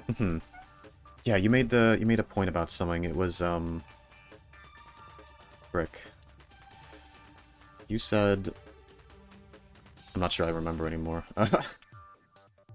What do you remember anything about it? Because it was the last thing. Yeah, the last thing you said, essentially. The very last thing I said, I don't remember. Oh yeah, just like what you were saying before I started speaking, essentially. I don't remember. I'm sorry. Yeah. Okay. So, I'm just trying to remember. Yeah, your art. Oh yes, I remember. Oh, go ahead. Yeah. Okay, so you said you said it's not on the consumer, right? It's just like it's not really our fault, you know, like we're not to blame. You know, so like just because it's immoral for them to treat the animals that way and to create that doesn't mean it's wrong for us to buy it, correct? That's sort of your argument. Yeah, less of just because and more of if it's true. I'm not conceding that all people on farms are mistreating the animals that they're responsible for. Okay, well, I can. Wait, if I address that first, I might forget my original point. Fuck. Okay. Okay, well, Relatable. it is not literally the case that all animals everywhere are mistreated before being killed. But quite a lot of it is. So yes, you have farms out there where the animals are treated better, and you know you can buy your meat from there, and you know it'll probably cost a bit more, but then you'll know it was done in like a good way. But where does McDonald's get its food? Where does KFC get its food? Where does all these big restaurant chains? Where does the food that comes in your supermarket that is like cheaply priced? Where does all that come from? It comes from factory farms. Factory farms are the place where all the like less ethical stuff happens, where the animals are not treated as nicely. So, you know, what you're saying here could apply to like, oh, if you're buying food from like, if you're going out of your way to buy food from like a happy farm where the animals are treated well, sure, that's great. But like, are you eating food from McDonald's? Are you eating food from like KFC? Do you buy like cheaper meat from like the supermarket? That probably comes from less than savory sources a lot of the time. Okay, so what was the other thing I wanted to talk about? Yeah, what was the... Oh, yeah. So then I was going to address you saying that it's just not the consumer's problem, right? Just because something is unethical, that doesn't mean it's unethical to buy it, right? Yeah. Right. So let me just ask you this. Let's say in your country, there's a human meat trade. Right? There's this little black market going on of people who catch people on the streets, they kill them, they chop them up, and then they prepare that for people to eat who want to, like, sign up for that, right? And in fact, this isn't really a hypothetical, this is a real thing in some countries, and, like, some rich people buy that because they believe in something about, like, oh, it strengthens their vitality or something, some weird religious, like, beliefs regarding, like, why it's good to eat the human meat or something. Sure. And that's an actual human meat trade. Would you or would you not say that it's immoral to be buying from that trade? Yeah, so I think that you're making a comparison between two things, and it falls apart on the premise that I think eating human flesh and killing people is different from killing animals. I think that humans have a right to life and decency and respect, and that impeding on that is impeding on a right that they're born with. I don't think that pigs are born with the right to life. So I see, okay. Well, that happily helps me segue into the other arguments, because we've now addressed the whole idea of, like, yeah, okay. Alright, that's a neat transition. So, okay. Let's take a look at this assumption that we've made that, like, humans are in such a different category to, like, animals. So, yeah, bear in mind, if you're someone who believes in evolution, which I think most of us do, you know, we are not intrinsically of a different material than animals, right? Like, far enough down our lineage, we were literally those animals. You know, and so, if you're gonna say, how should I formulate this? If animals... Actually, you know, that's one point. The main point I'll make is that there's this argument, right? It's called the name the trait argument. And it's about identifying what is the key difference between humans and animals that makes it okay to eat animals but not humans. And so that question would be, why, what is the trait? So, like, can you name, what's a trait that you can name that's different between humans and animals that changes our moral value? Is this religious Edwin answering or Moxy? Yeah, what makes us different? I think that... Well, probably religious arguments probably aren't good here, as it's supposed to persuade, like, everyone in chat, I suppose. I mean, it would persuade some people in chat some better people. than Yeah. giving up something I could use.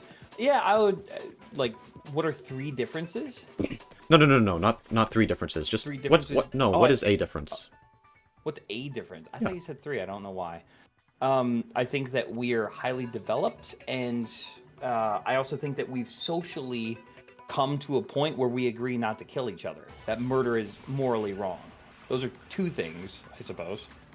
Okay, well, let's work at that. Okay, so we've come to a point where we've agreed not to kill each other, and you say that's sort of like a moral, it creates like a moral difference. So, what if there's a human? I guess that's like a societal argument, right? It's like, as a society, we have agreed that together, right? We've agreed that murder is wrong and society can't function if we don't treat murder as if it's wrong. Right, okay. So what if we discover, like, some, like, unknown, like a different civilization or, like, a different tribe outside of, like, what we currently know, right? Of, like, a group of humans. They're very divorced from our society. What they do doesn't affect us. What we do doesn't affect them. Is it or is it not immoral to go kill those people, even though they have nothing to do with our current society? With like, you know, the society that you are living in. Man, I feel like we're falling back into, is morality subjective or objective? Well, it's just about moral consistency this time, not like objective morals. It's like, you know, if you would consider this wrong, then this must be wrong, is sort of like my argument. Hey, I would say that if we're talking about this, I would say that even if they believe that eating meat is... eating another human being is right, I think that they would just be incorrect. I guess I wouldn't be able to argue against the idea, though, that if a person were to pass away of natural causes, there would be nothing morally wrong with eating the person once they've died. Oh yeah, I'm not But talking that about would be an that. argument. You're talking about murdering somebody Yeah. and then eating their flesh. Yeah, basically. I think they would incidentally be wrong about that being acceptable morally. Yeah, so like I don't think whatever argument you want to make for why we shouldn't be killing humans, I don't think it's to do with just the fact that we have that they are part of our society and that we have an agreement. I think that even if we have someone that falls outside of that, we would still say it's wrong, right? There are some people that say it, yes. Right. Would you say that it isn't wrong to like kill someone who's not part of your society? If it isn't wrong to kill someone, I think it's wrong to kill other human beings. Right. But right. I don't think it's wrong to kill animals if you're going to use their bodies for some sort of function. Right. I'm just addressing the argument you made where it's like it's wrong to do it because they're part of a society and we've agreed as a society to do certain things, right? But there can be people outside of either outside of society or outside of your society. Yeah. I think killing people, murdering another human being is wrong whether they're part of a society or not, or whether society agrees with me or not. I don't think it's good for society to murder other people. Yeah, so anyway, especially for meat. So you'd grant that just that's not really what makes the difference, really, because we'd still consider it wrong to kill another human if they're not part of society. Okay, so we put that out of the way, I suppose. What was your other argument? You gave two. I was saying that we have. It is basically a 2-in-1. We've agreed that murder is wrong. Mm-hmm. Yeah, we've agreed that murder is wrong. So Yeah. I guess your argument sort of revolves around like we are, we've especially because we are like all of us collectively. Is there anyone who falls outside of that? Maybe people who haven't. What if someone like isn't? Might feel weird making this argument. Like, what if there's people out there who don't really have like the mental capacity to make those sorts of agreements, right? You wouldn't consider it, that it still would be wrong to like do bad things to them, because even though they have the like less mental capacity and they haven't agreed to like this social contract that you speak of. Yeah, there's definitely outliers and crazy people and all sorts of things out there where there are people that justify what society seems as wrong. I think it's a pretty simple take, though, in a conversation like this to say, yeah, it's pretty reasonable to assume that murdering other people to eat their flesh is wrong, but society has always held that eating animals, obviously it's preferable to treat them well beforehand, but that it's perfectly fine. It's perfectly moral. Mm-hmm. Right, but we don't really need to. Right. Anyway, hang on. Wait. I need to regather my thoughts here. Yeah. So totally. so the thought. Yeah. No, I don't think. Yeah, I think earlier didn't we sort of establish that like societal agreements on a thing don't really. Yeah, I think we sort of addressed that as being like a little bit. That doesn't really always work because there's going to be people who fall outside of the social contract or who aren't part of our society and stuff, right? Yes. Yeah. Is there some sort of social standard I could appeal to justify something like meat eating? Like, I'm not sure exactly what I can appeal to say that eating meat is moral, because I don't think that eating meat is a good thing. I just don't think it's a bad thing. Mm-hmm. Yeah. But anyway, my point is here is just that it's kind of hard to give a specific trait that makes us different from animals, right? So you're giving stuff like society and all that, and I'm sort of saying, okay, there's humans that fall outside of that, so that can't really be the reason. And then the other arguments that people would try to make is that, oh, okay, well, we're obviously more intelligent than animals. We're clearly way different in terms of how our brains work. We have so much more social development, right? But then... Nate was saying that. Yeah. But then you can sort of respond to that by saying, okay, well, there's some humans who also are behind on their mental development, or who might just be not as smart. Does Albert Einstein have more moral value than you because he's smarter? We probably wouldn't say so. Do people with like mental disabilities have less moral worth? I'd certainly hope no one's saying that, right? So it seems like you can't really argue that it's intellect either. At least not just intellect on its own. So, you know, that kind of can't be the trait either. So we can't name that as the trait that separates us from animals. And so we run down the list, it's like, okay, if it's not intellect, is it the bodies? Right, okay. But if a human looks like a pig, but had the brain of a human, would we be okay with killing it? Probably not. You know, that's sort of what I'm getting at here. It's like whenever you try to isolate the traits and be like, okay, this is the trait that makes us different, or it's these collection of traits that make us different, you know, maybe you just swap out a lot of elements of a human, but then at what point have you swapped out enough traits that now you're willing to say that this human is edible, you know? I think I'm following you, and I think what you're getting into has more to do with how do we determine what makes it okay to eat animals if we're not okay with eating humans. Yeah, exactly. And I'm following that. I think that... How do I say this? I think that it is as moral to eat animals as it is to eat plants, right? And I would have to see something that would demonstrate to me that what I've been doing is immoral by allowing animals to die, which is the natural way of things. Like from an evolutionary standpoint, we have fangs, we have teeth, we have developed to eat and kill animals. It's been part of humanity forever, and I guess I just don't see the argument against it, especially because of how rough the question is asked. Eating meat, like, It is a little broad, I guess. well, a little Yeah. broad would be cannibalism, and Oh yeah, well yeah. Well, I mean, it's implied in the question that it's like animal meat, but you know, you can sort of. it. Yeah, yeah. Oh no, I was saying just eating a little broad would be. Oh, eating a little It's broad. been a while for me. Yeah. Been a while since you've eaten long pork. Oh god. But did you read what Toybox said? Apparently humans are one of the only creatures you can make bacon from. Yeah, because they taste like pork, right? That's why. Yeah, someone else said that too. We should do a debate about whether cannibalism is based or not. Yeah. Oh, I should have put that on, to be honest. That's like a good fitting topic. I love eating. If anyone's interested, I think I've said all I have to say on it.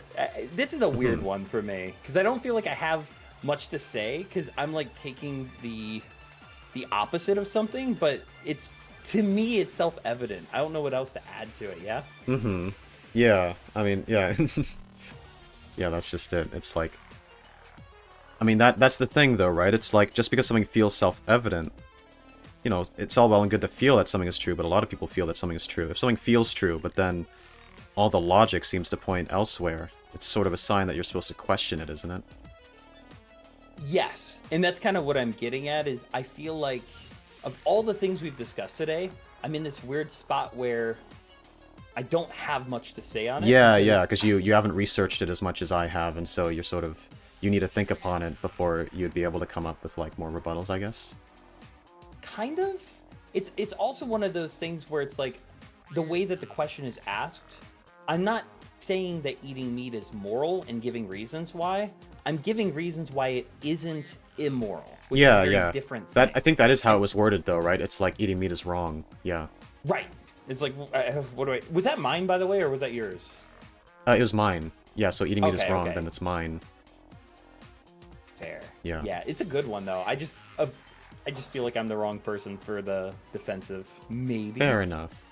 I'll defend cannibalism with my life. If I kill you while you're defending cannibalism, may I eat you? Asking Chad if I can eat them feels... I might get in trouble. I'd say you can eat me, but don't kill me. Like, I have to die from something else that's unrelated. Good boy.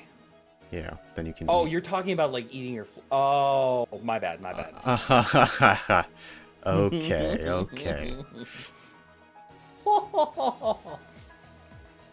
Okay, but yeah, I guess just to sort of, yeah, I suppose I've made my point clear. It's like, on top of all the ethical dilemmas there, it's like, there is a, you know, it's questionable how different humans and animals are because it's hard to point out what is different between us, right?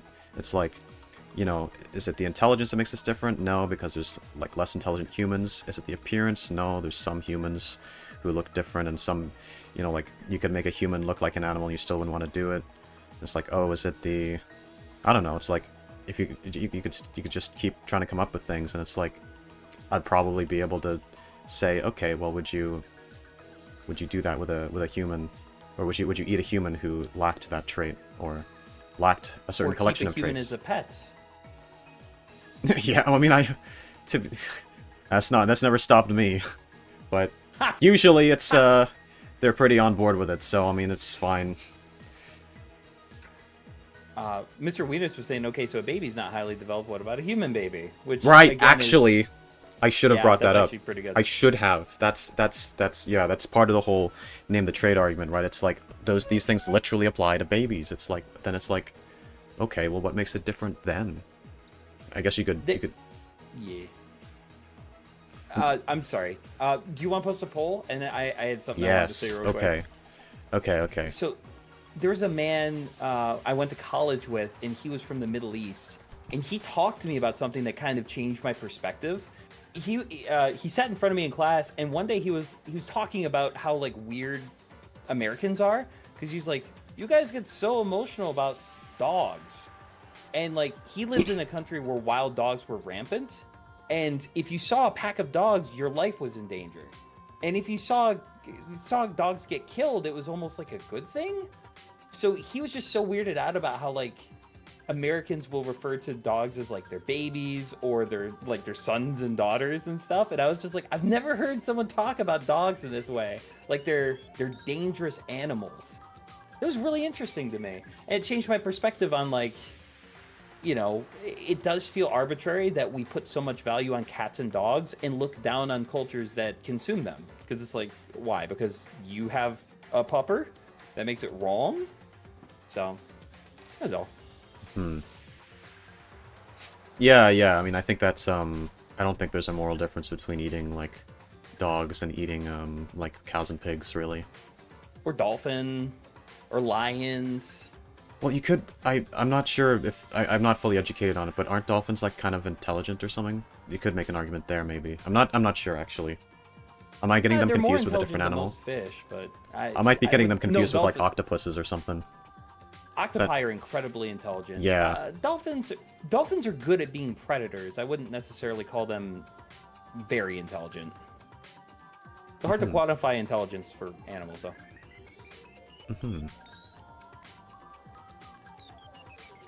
Toy, be safe driving. I'm trying to catch up on chat. Appreciate you guys being here. Who's winning the poll? I'm super curious. I can't see it without voting. You have 100% right now with 6 votes. Jeez. I didn't even make any arguments. I just said, if meat bad, why it taste good? I think it's... Yeah, I mean, I think that argument probably resonates with people, to be fair. I think I was more likely to win... I was as likely to win this one as you were the incest one, honestly. Yeah, there is an argument that I forgot to make, which might have boosted me a little bit, which is that, like, you know, if you were to shoot your dog, even if you did so painlessly and without any suffering, but you did it because, like, it was inconvenient to, like, have the dog around and, like, it was kind of causing you trouble, and you just want to, like, get it out of the way. If you were to do that, you'd probably consider that wrong. Most people consider that wrong. And then it's like... Maybe. Yeah, but that's not an argument against eating meat. That's an argument against killing dogs. No, it's sort of saying, okay, well, if you'd say it's wrong to, like, kill that animal on the basis that you're killing an animal unnecessarily, even though it would benefit you slightly, it's like you can make that argument towards killing an animal for meat as well. I see. I jumped the gun a little bit. Yeah. I don't know if that would have boosted me at all, but who knows. I was gonna say, with what you said about how vegetables and fruit are cheaper than, I think you just said vegetables, but you said plants are cheaper than meat. Yes, like 3 pounds of celery tends to be cheaper than 3 pounds of sirloin. But also, what it comes down to, and I know a lot of vegans. I'm actually friends with one. I had one over in my house today. There's a lot of intentionality that has to go into getting all the proteins that you need. and it requires education because meat has all the amino acids that you require to live. Plants have some of them, but you have to get a full profile of amino acids, or else you'll get sick and die.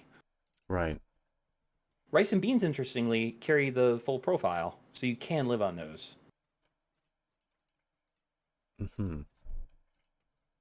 Rightio. I mentioned their 2 favorite animals. They're delicious, by the way. Thank you. All right, so Moxy won that poll. I guess. Dolphins are not consensual. Yeah, same with otters, funny enough. Also, nobody Google are mongooses predators. Don't do that. don't look it up. It will not tell you that mongooses are, what's the word? I wish Ayn were here. She knows. What is the word? It's the funniest article I've ever read. It said mongooses are, it's not situational. What's it mean when you do something opportunistic? Mongooses are opportunistic predators.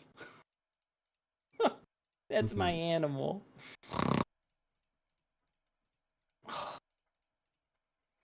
I'm so embarrassed, chat. Okay, so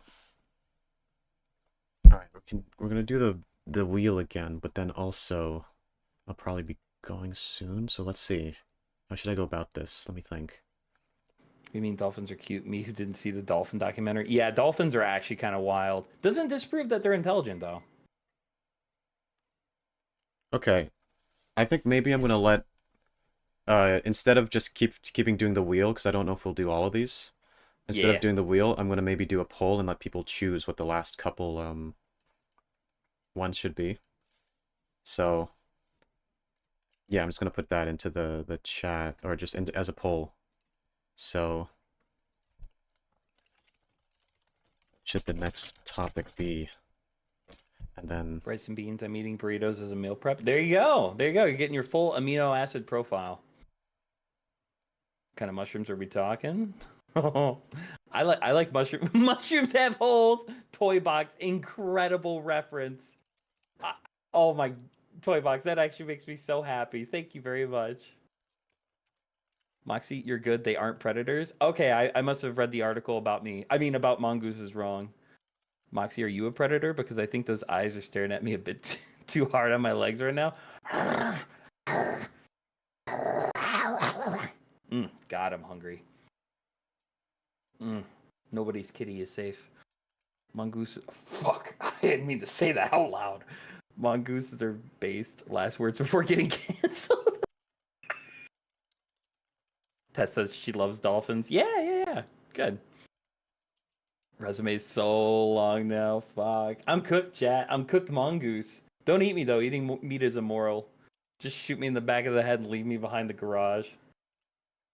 Moxy Crimes being too handsome. Stop it, Val. You're being too sweet. I want to give a hand to Exhibit, too. You've been incredible the entire stream. Thank you. I'm having a blast. I appreciate that.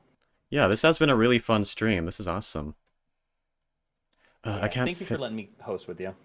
Can't fit all the words into some of these things. I have to shorten some of them, but I'll tell you what they actually are if I have to take out words out. Sure.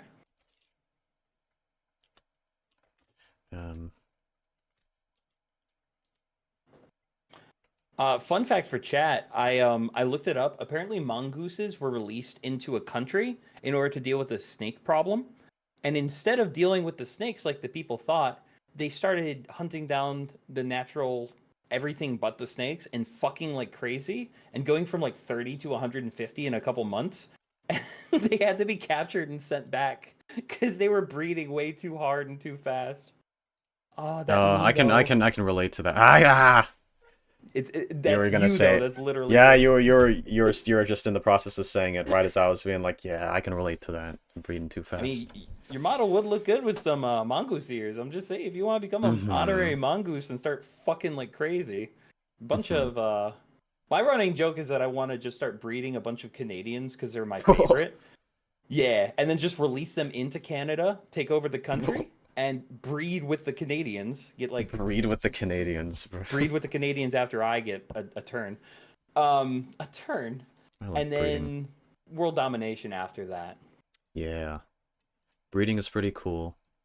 Breeding is a fun awesome. activity. God, I want to plap so bad. Why waste that body like that, Moxy? Okay, you can use it however you want. Oh, fuck. I'm only able to put 4. Okay, listen. I'm gonna take out the one that I think is least interesting. Good. Yeah, and then just put in... Yeah, okay.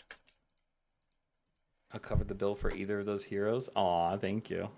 Animoshima Island. I Okay, don't we're know starting... what that means, but I love it. Alright, so I'll... I'm starting a poll? Yeah, so I'm gonna... I shortened some of them, so I'm gonna explain what it actually was worded. So, porn is immoral was the same.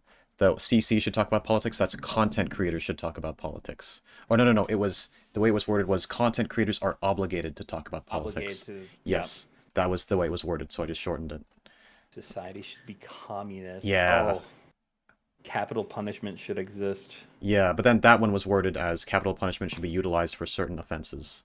Yup. I like that. Yeah. Sakura is saying list of exhibits crimes. Incest. Yeah, true. Porn is immoral is winning by a landslide. Which I'm glad for, because I think that's the interesting one.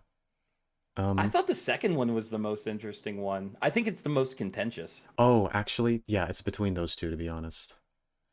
Look at Exhibit putting his own ones on top. That wasn't intentional. It's not intentional. I just put the most interesting one on top and the second most interesting one on the one that I removed was one of mine. I'm messing with you. Nah, it's all right. Honestly, actually, now I think about it, the first one's fun because I'm super curious who's getting what. Yeah. Moxy, oh my god, remember the Mongolians? Yeah. I really want to French kiss a Canadian someday. My one of my favorite VTubers, Midas, is from Canada, and she's also a rabbit farmer, which is what my last name means. She's actually baby, and she has scolded me multiple times live. God, I want her. Right, okay. So it seems like the porn one has won. There is just one small problem, right? My What's parents that? are getting ready for bed and they're walking in the hallways and stuff. I don't know if I want them to hear me talking about that. So what I might do is I might do 2 of these, but then I might do the politics one first and then the porn one, just because they'll be asleep by the time I get to that. Yeah, then we can save the porn for later tonight, buddy. Yeah. How's that sound? Yeah, but then those 2 are clearly the winners anyway. Yeah. Doesn't really matter what order we do.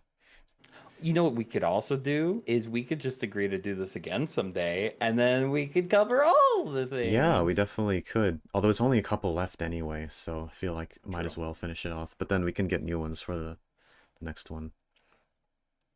Tess says, "I'm taking both of you guys to church." Okay, cool. Is there like a private place we could worship? Maybe pray a Taking little bit. both of you guys to church. Belle is the beast. That's true. Yeah, I mean, you are pretty experienced on being on your knees, so I think you'll fit in well at church, you know. True, and crying out God's name. Excuse me, atheist, but if what you believe is true, why were you screaming God's name in the apartment above me last night? Corn. That's funny. Okay.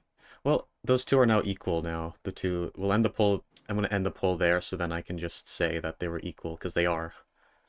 And so... I like it. Oh, I guess I just gotta do them both, and we're gonna start with the politics one, so that my parents do not catch on. Alright. Alright. Hope we have time. Oh, we'll have time. It's only... The mandatory time is 8 minutes. Or, no, sorry, 6 minutes. Exhibit's gonna be whispering like a little kid playing Roblox past their bedtime. Yeah, basically.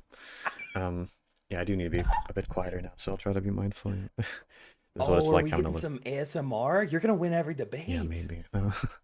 Oh, fuck, can I do it too? If you want, yeah. Yeah? Okay. Is that okay with you? Yeah. It's okay with me. Okay. Let's do it. That pop filter is gone. Yeah. Okay, we're starting the timer. Okay, so, wait. I didn't flip a coin. I need to do that, don't I? Right, what are you doing? What are you doing? Oh, What are I those was motions? checking my hand tracking. Really now? Okay. It's working. Okay, so content creators should talk about politics. Do you wanna? Ugh, I'll be honest. Yeah. What's up? I feel like this. How much would you have to say on either side of this? What's very excuse me, I had to burp and I can't do my sexy voice if I have to burp. I'm not gonna put that in people's ears.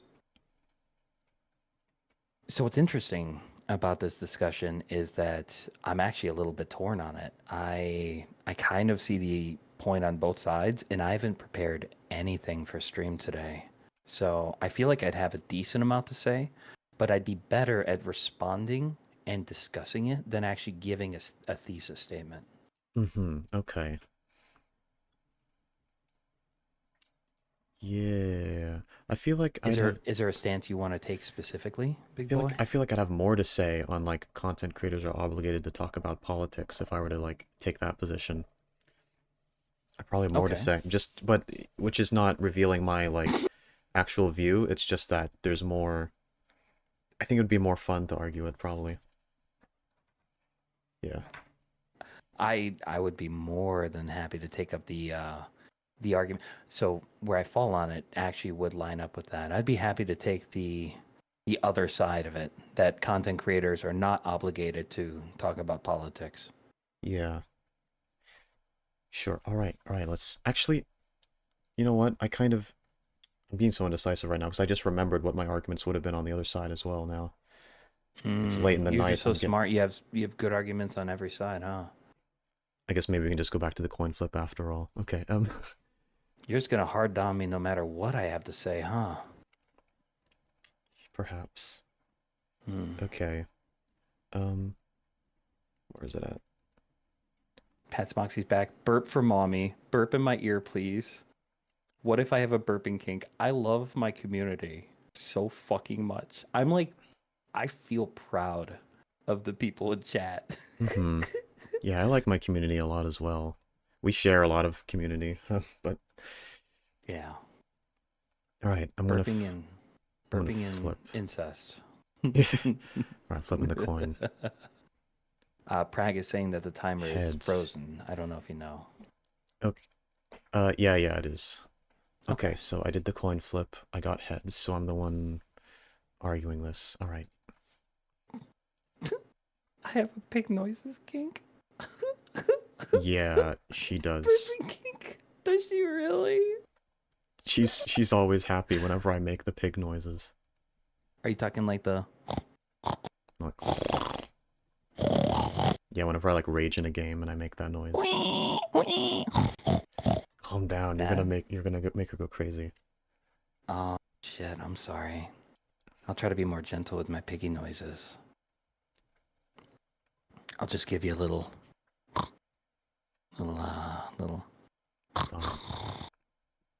There you go. okay. There's something baking in the oven. Something bacon in the oven. Yeah. Yeah. All right. Back to the debate I'm on club my knees. screen. Sakura, good girl. That is a good girl. I'm a mongoose, but that doesn't mean I won't make noises for the for anyone that wants them. All right. Start the music again, and then we're ready to go. All right, here we go. Okay, so, the reason why content creators are obligated to talk about politics is that I think that if you have a very real ability to like stop a bad thing from happening, and you choose not to, I think that's bad, right? So, you know, like think about it. Like the more power and influence you have, logically, the more responsibility you have. You know, as someone once said, with great power comes great responsibility, right? So if you're going to, you know, and if you, you know, let's put it this way, right?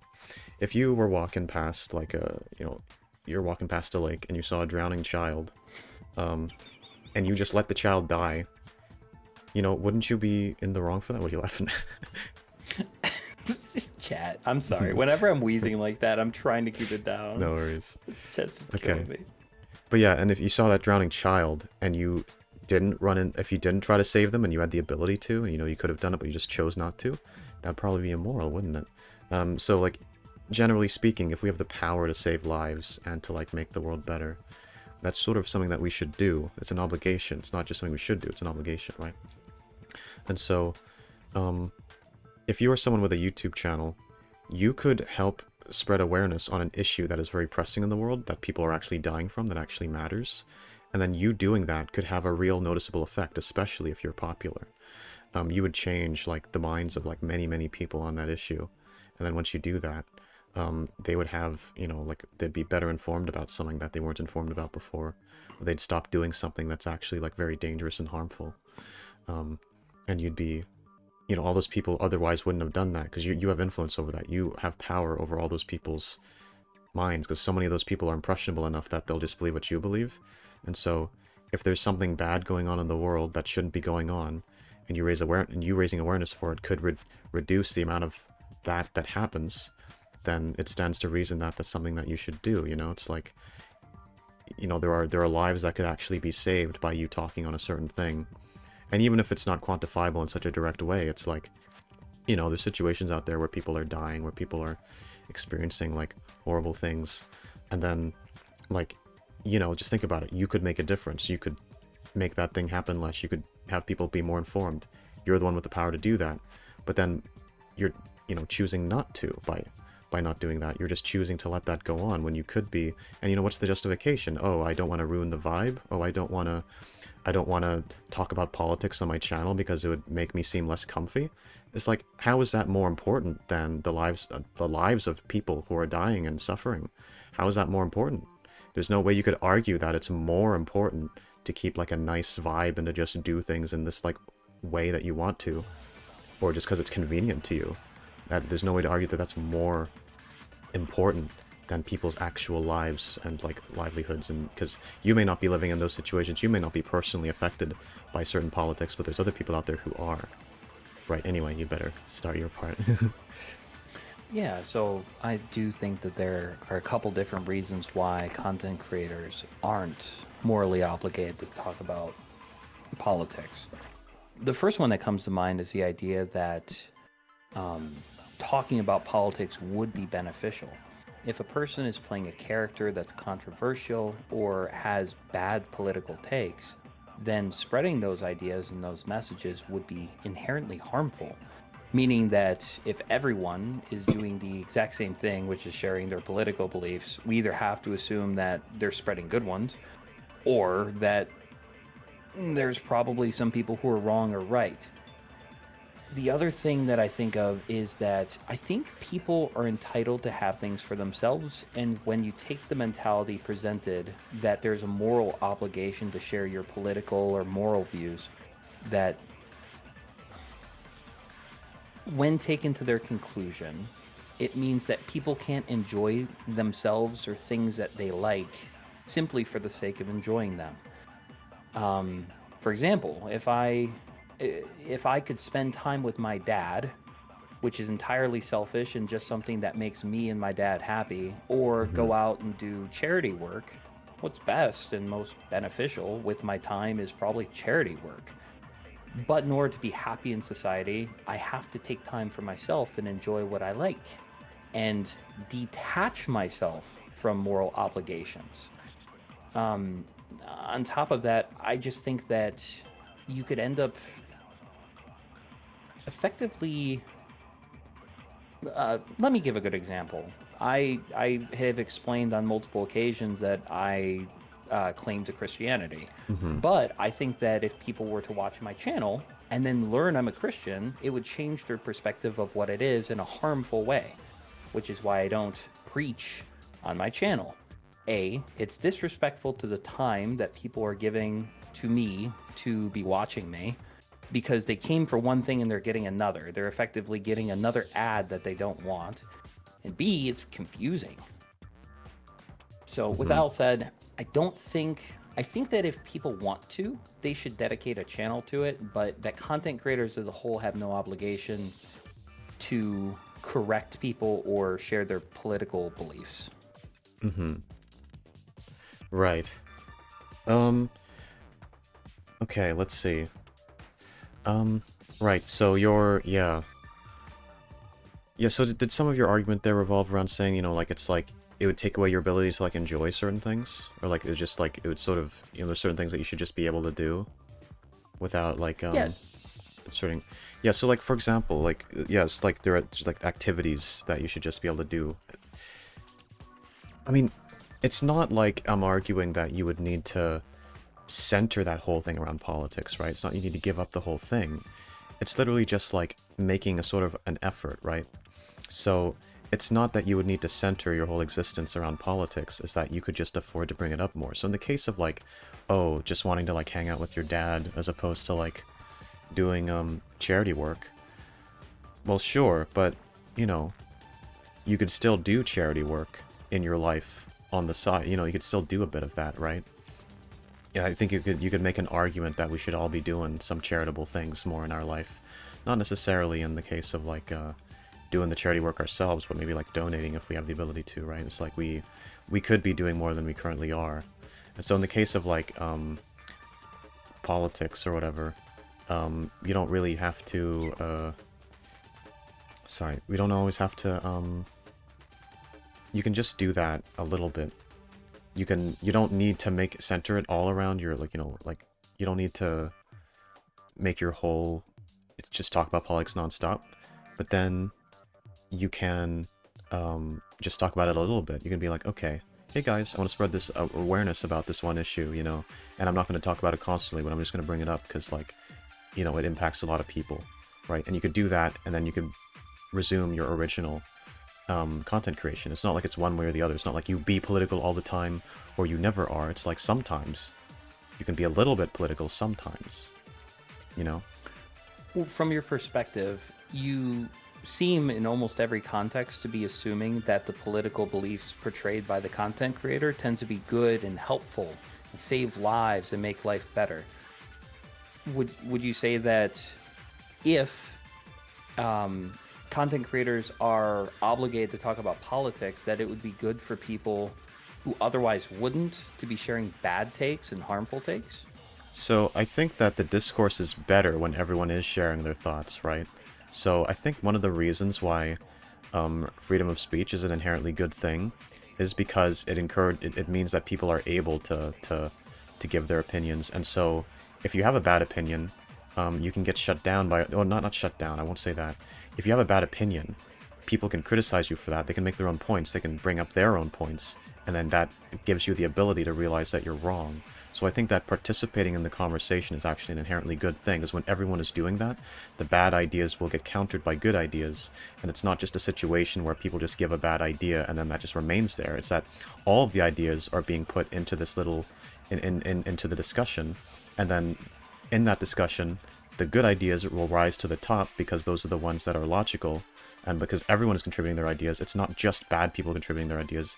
It's good ideas also being contributed. And so, in the end, the ones that will come out on top are the ones that are most logical because they're all being tested against each other.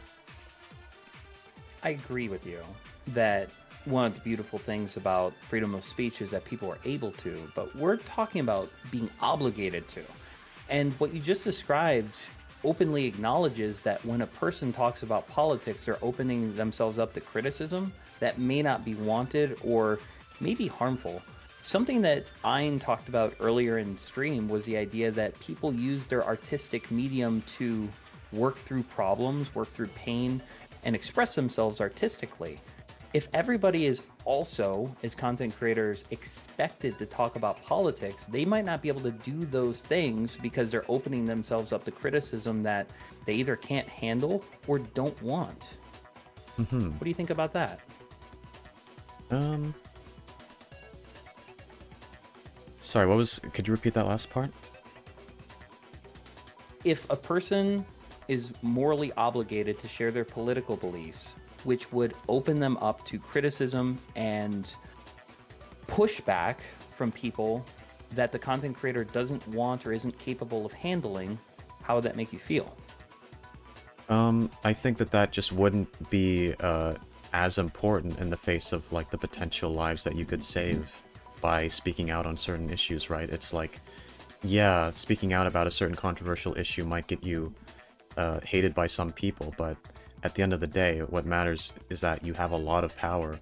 If you're avoiding making that difference in the world because it will get you hated, I don't think that's a worthwhile trade-off. I don't think it's a worthwhile excuse to give that as why you're not allowed to, or why you shouldn't have to do what it takes to make the world better when things are in dire circumstances, you know? Okay, and how would you quantify exactly how much of a person's time and effort and energy is supposed to go towards political content if they are, let's say, an art streamer or an ASMR creator? What is the way that a person determines, hey, okay, I've done enough of this. Now I can finally do the reason why I became a content creator in the first place? So I don't really think it has to be like consuming all of your time. I think literally just like making an effort is good enough, right? So it's not like I'm gonna set like a very particular quota for it, but it's also that, you know, like it's just generally in the spirit of, you know, as a content creator, you have lots of power to influence people's minds, and so if you don't use that power for good, that's kind of bad, because you could be helping the world in great ways that you're choosing not to actively. So if you at least try a little bit, that's a lot better than nothing. I'm not necessarily going to argue that... I mean, some people could argue that you're obligated to dedicate your whole existence to it or whatever, but I don't think arguing that is necessary to argue that my point is correct. I think you could just settle on being like, okay, we should just try a little bit, you know?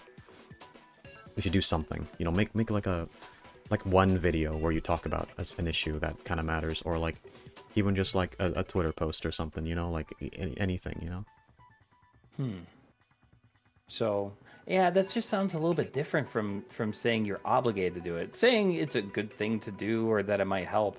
Like, what I'm trying to get at is that the part of the reason I don't think there's any contract to is because what we're saying is if a person doesn't do that, if a person doesn't delve into political conversations that they might not even know about, they're not doing enough. They're not doing what they ought to. And if a person wants to make a channel solely for the purpose of making people laugh, and maybe that laughter makes the person's life better or worth living, I think they've done enough. I think they've done what they need to. If a person creates a channel for themselves to get through some problems, or because they just want to create, post, and be detached from a community, then I think they've done enough. It sounds like the people I'm describing to you, they haven't done enough. Is that true? Yeah, just because if you think about it, like there would be not much reason to not do that little bit. Okay, wait, how would I put this? Yeah, it's like you could still do all of that, and then also like address a certain political issue at the same time, you know? And it wouldn't suck that much out of you. Like, it might change your vibe or whatever, but like what of significant cost would you lose that is comparable to what difference you'd be making? Okay. I think I've said all I have to say. If you want to have closing arguments, go right on ahead. Yeah, I've probably said everything I have to say too. I'm not sure who will win this one either, so we'll just have to see. You want to post a poll and then start reading chat? Yes. Okay.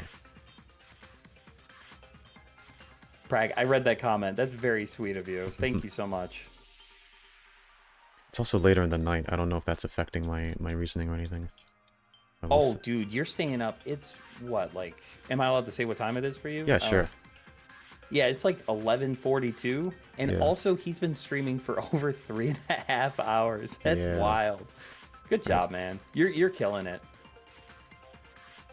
I also think that on that argument specifically, it is harder to say that all people in a group have a moral obligation to do something, because it sounds more, maybe more judgmental. I'm not sure what the word would be for it.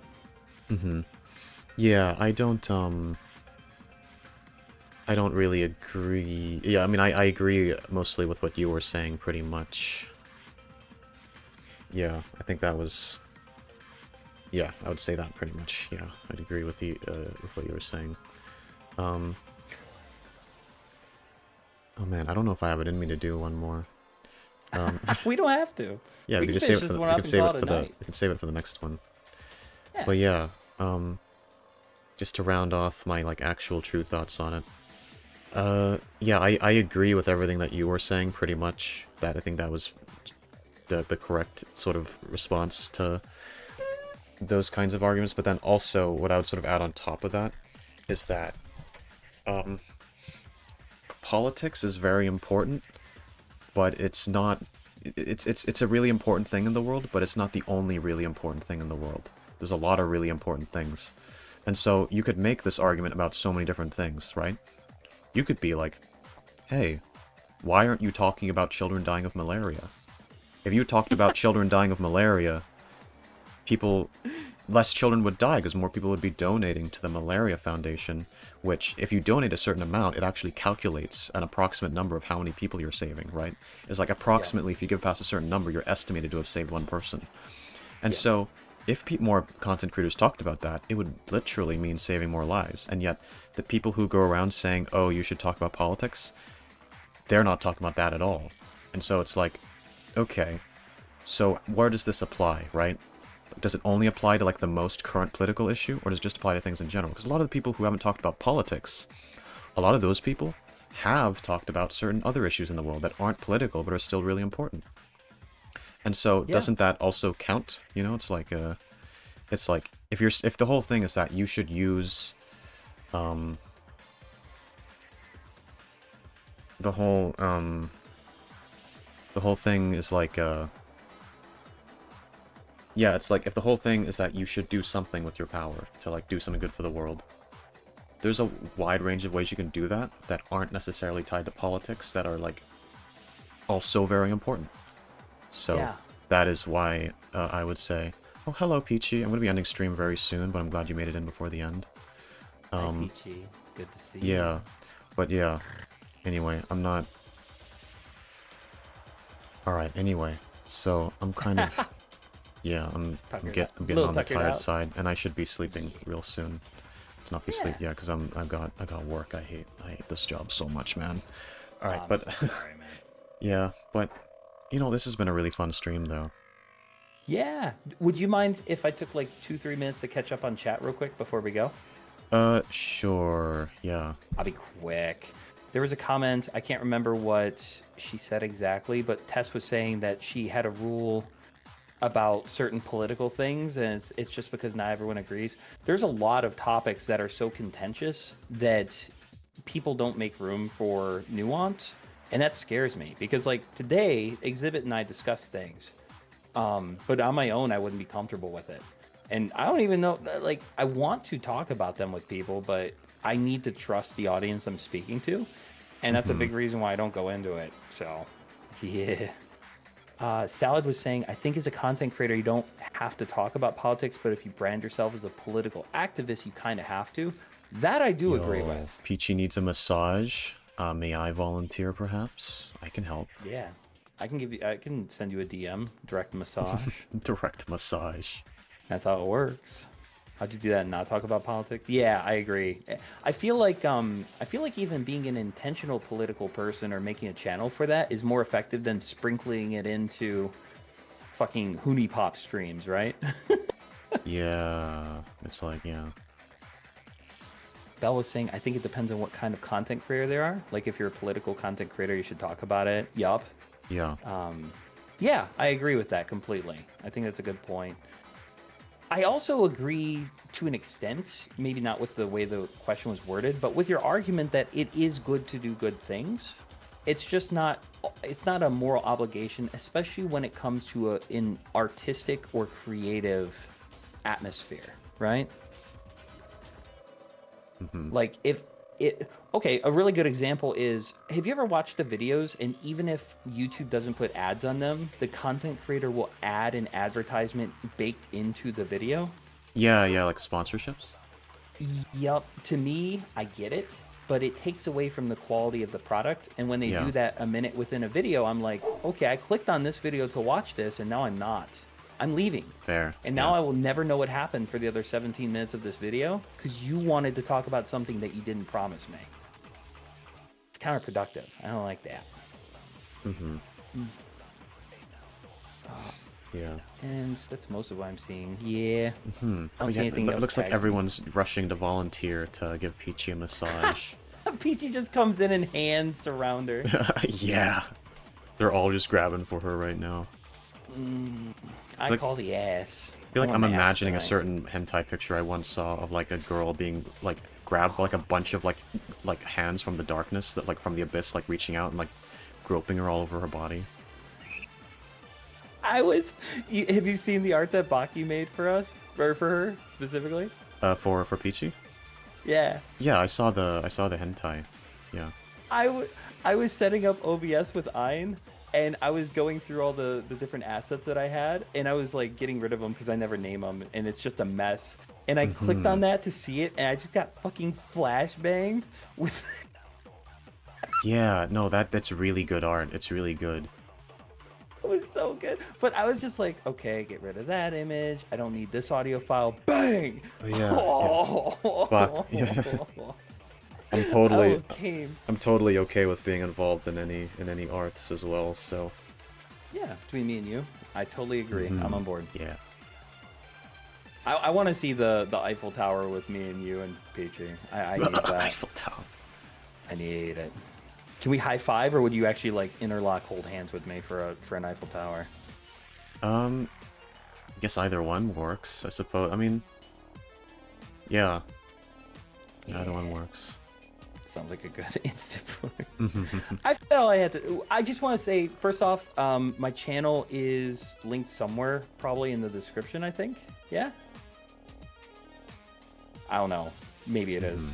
If it is, I'm there. If you guys want to check Yeah. me on my own channel. If not, Exhibit, you've been awesome. Thank you so much for having me. I had a blast, and worries. I'd love to do this with you on another Sunday. Maybe earlier next time. Hell yeah. Yeah, probably. Yeah, but you know, still all went pretty well. But yeah, Baki, your art is definitely really good. It's very hot, very sexy, and I think you're really based for drawing that kind of art. I think people like you are cool. You make the stuff that we admire, and it doesn't go, you know, I have an appreciation for the people who create the art that I enjoy, so yeah, you're out there creating the good stuff. Yeah. I mean, porn is immoral, but yeah. That was the one we didn't cover. That was I don't think I have the brain power to even do a debate on that properly. Nah, we should call it. This was a great stream, though. I'd love to be on again sometime. If you want me, I mean, if Yeah. if you really want me, I suppose. It always happens. All right, I'm out of here. Have a beautiful one, guys. Thank you so much. Bye bye. It's been great having you. Yeah, thank you. Okay, guys. So I'm gonna be heading off. Exhibit, how far can we push the NSFW art? What do you mean? You can.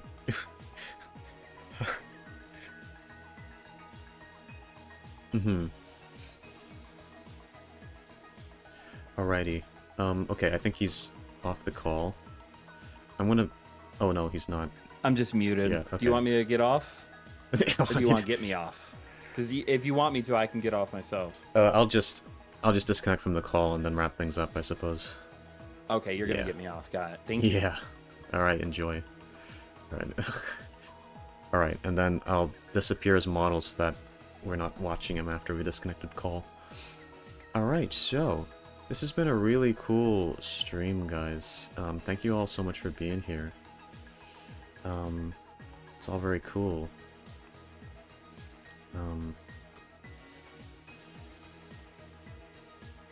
But yeah, Baki, if you... Yeah. Anyway, I can't think. My brain's not braining. Have a good night, everybody. And without further ado, I will see you in the next stream. Bye-bye.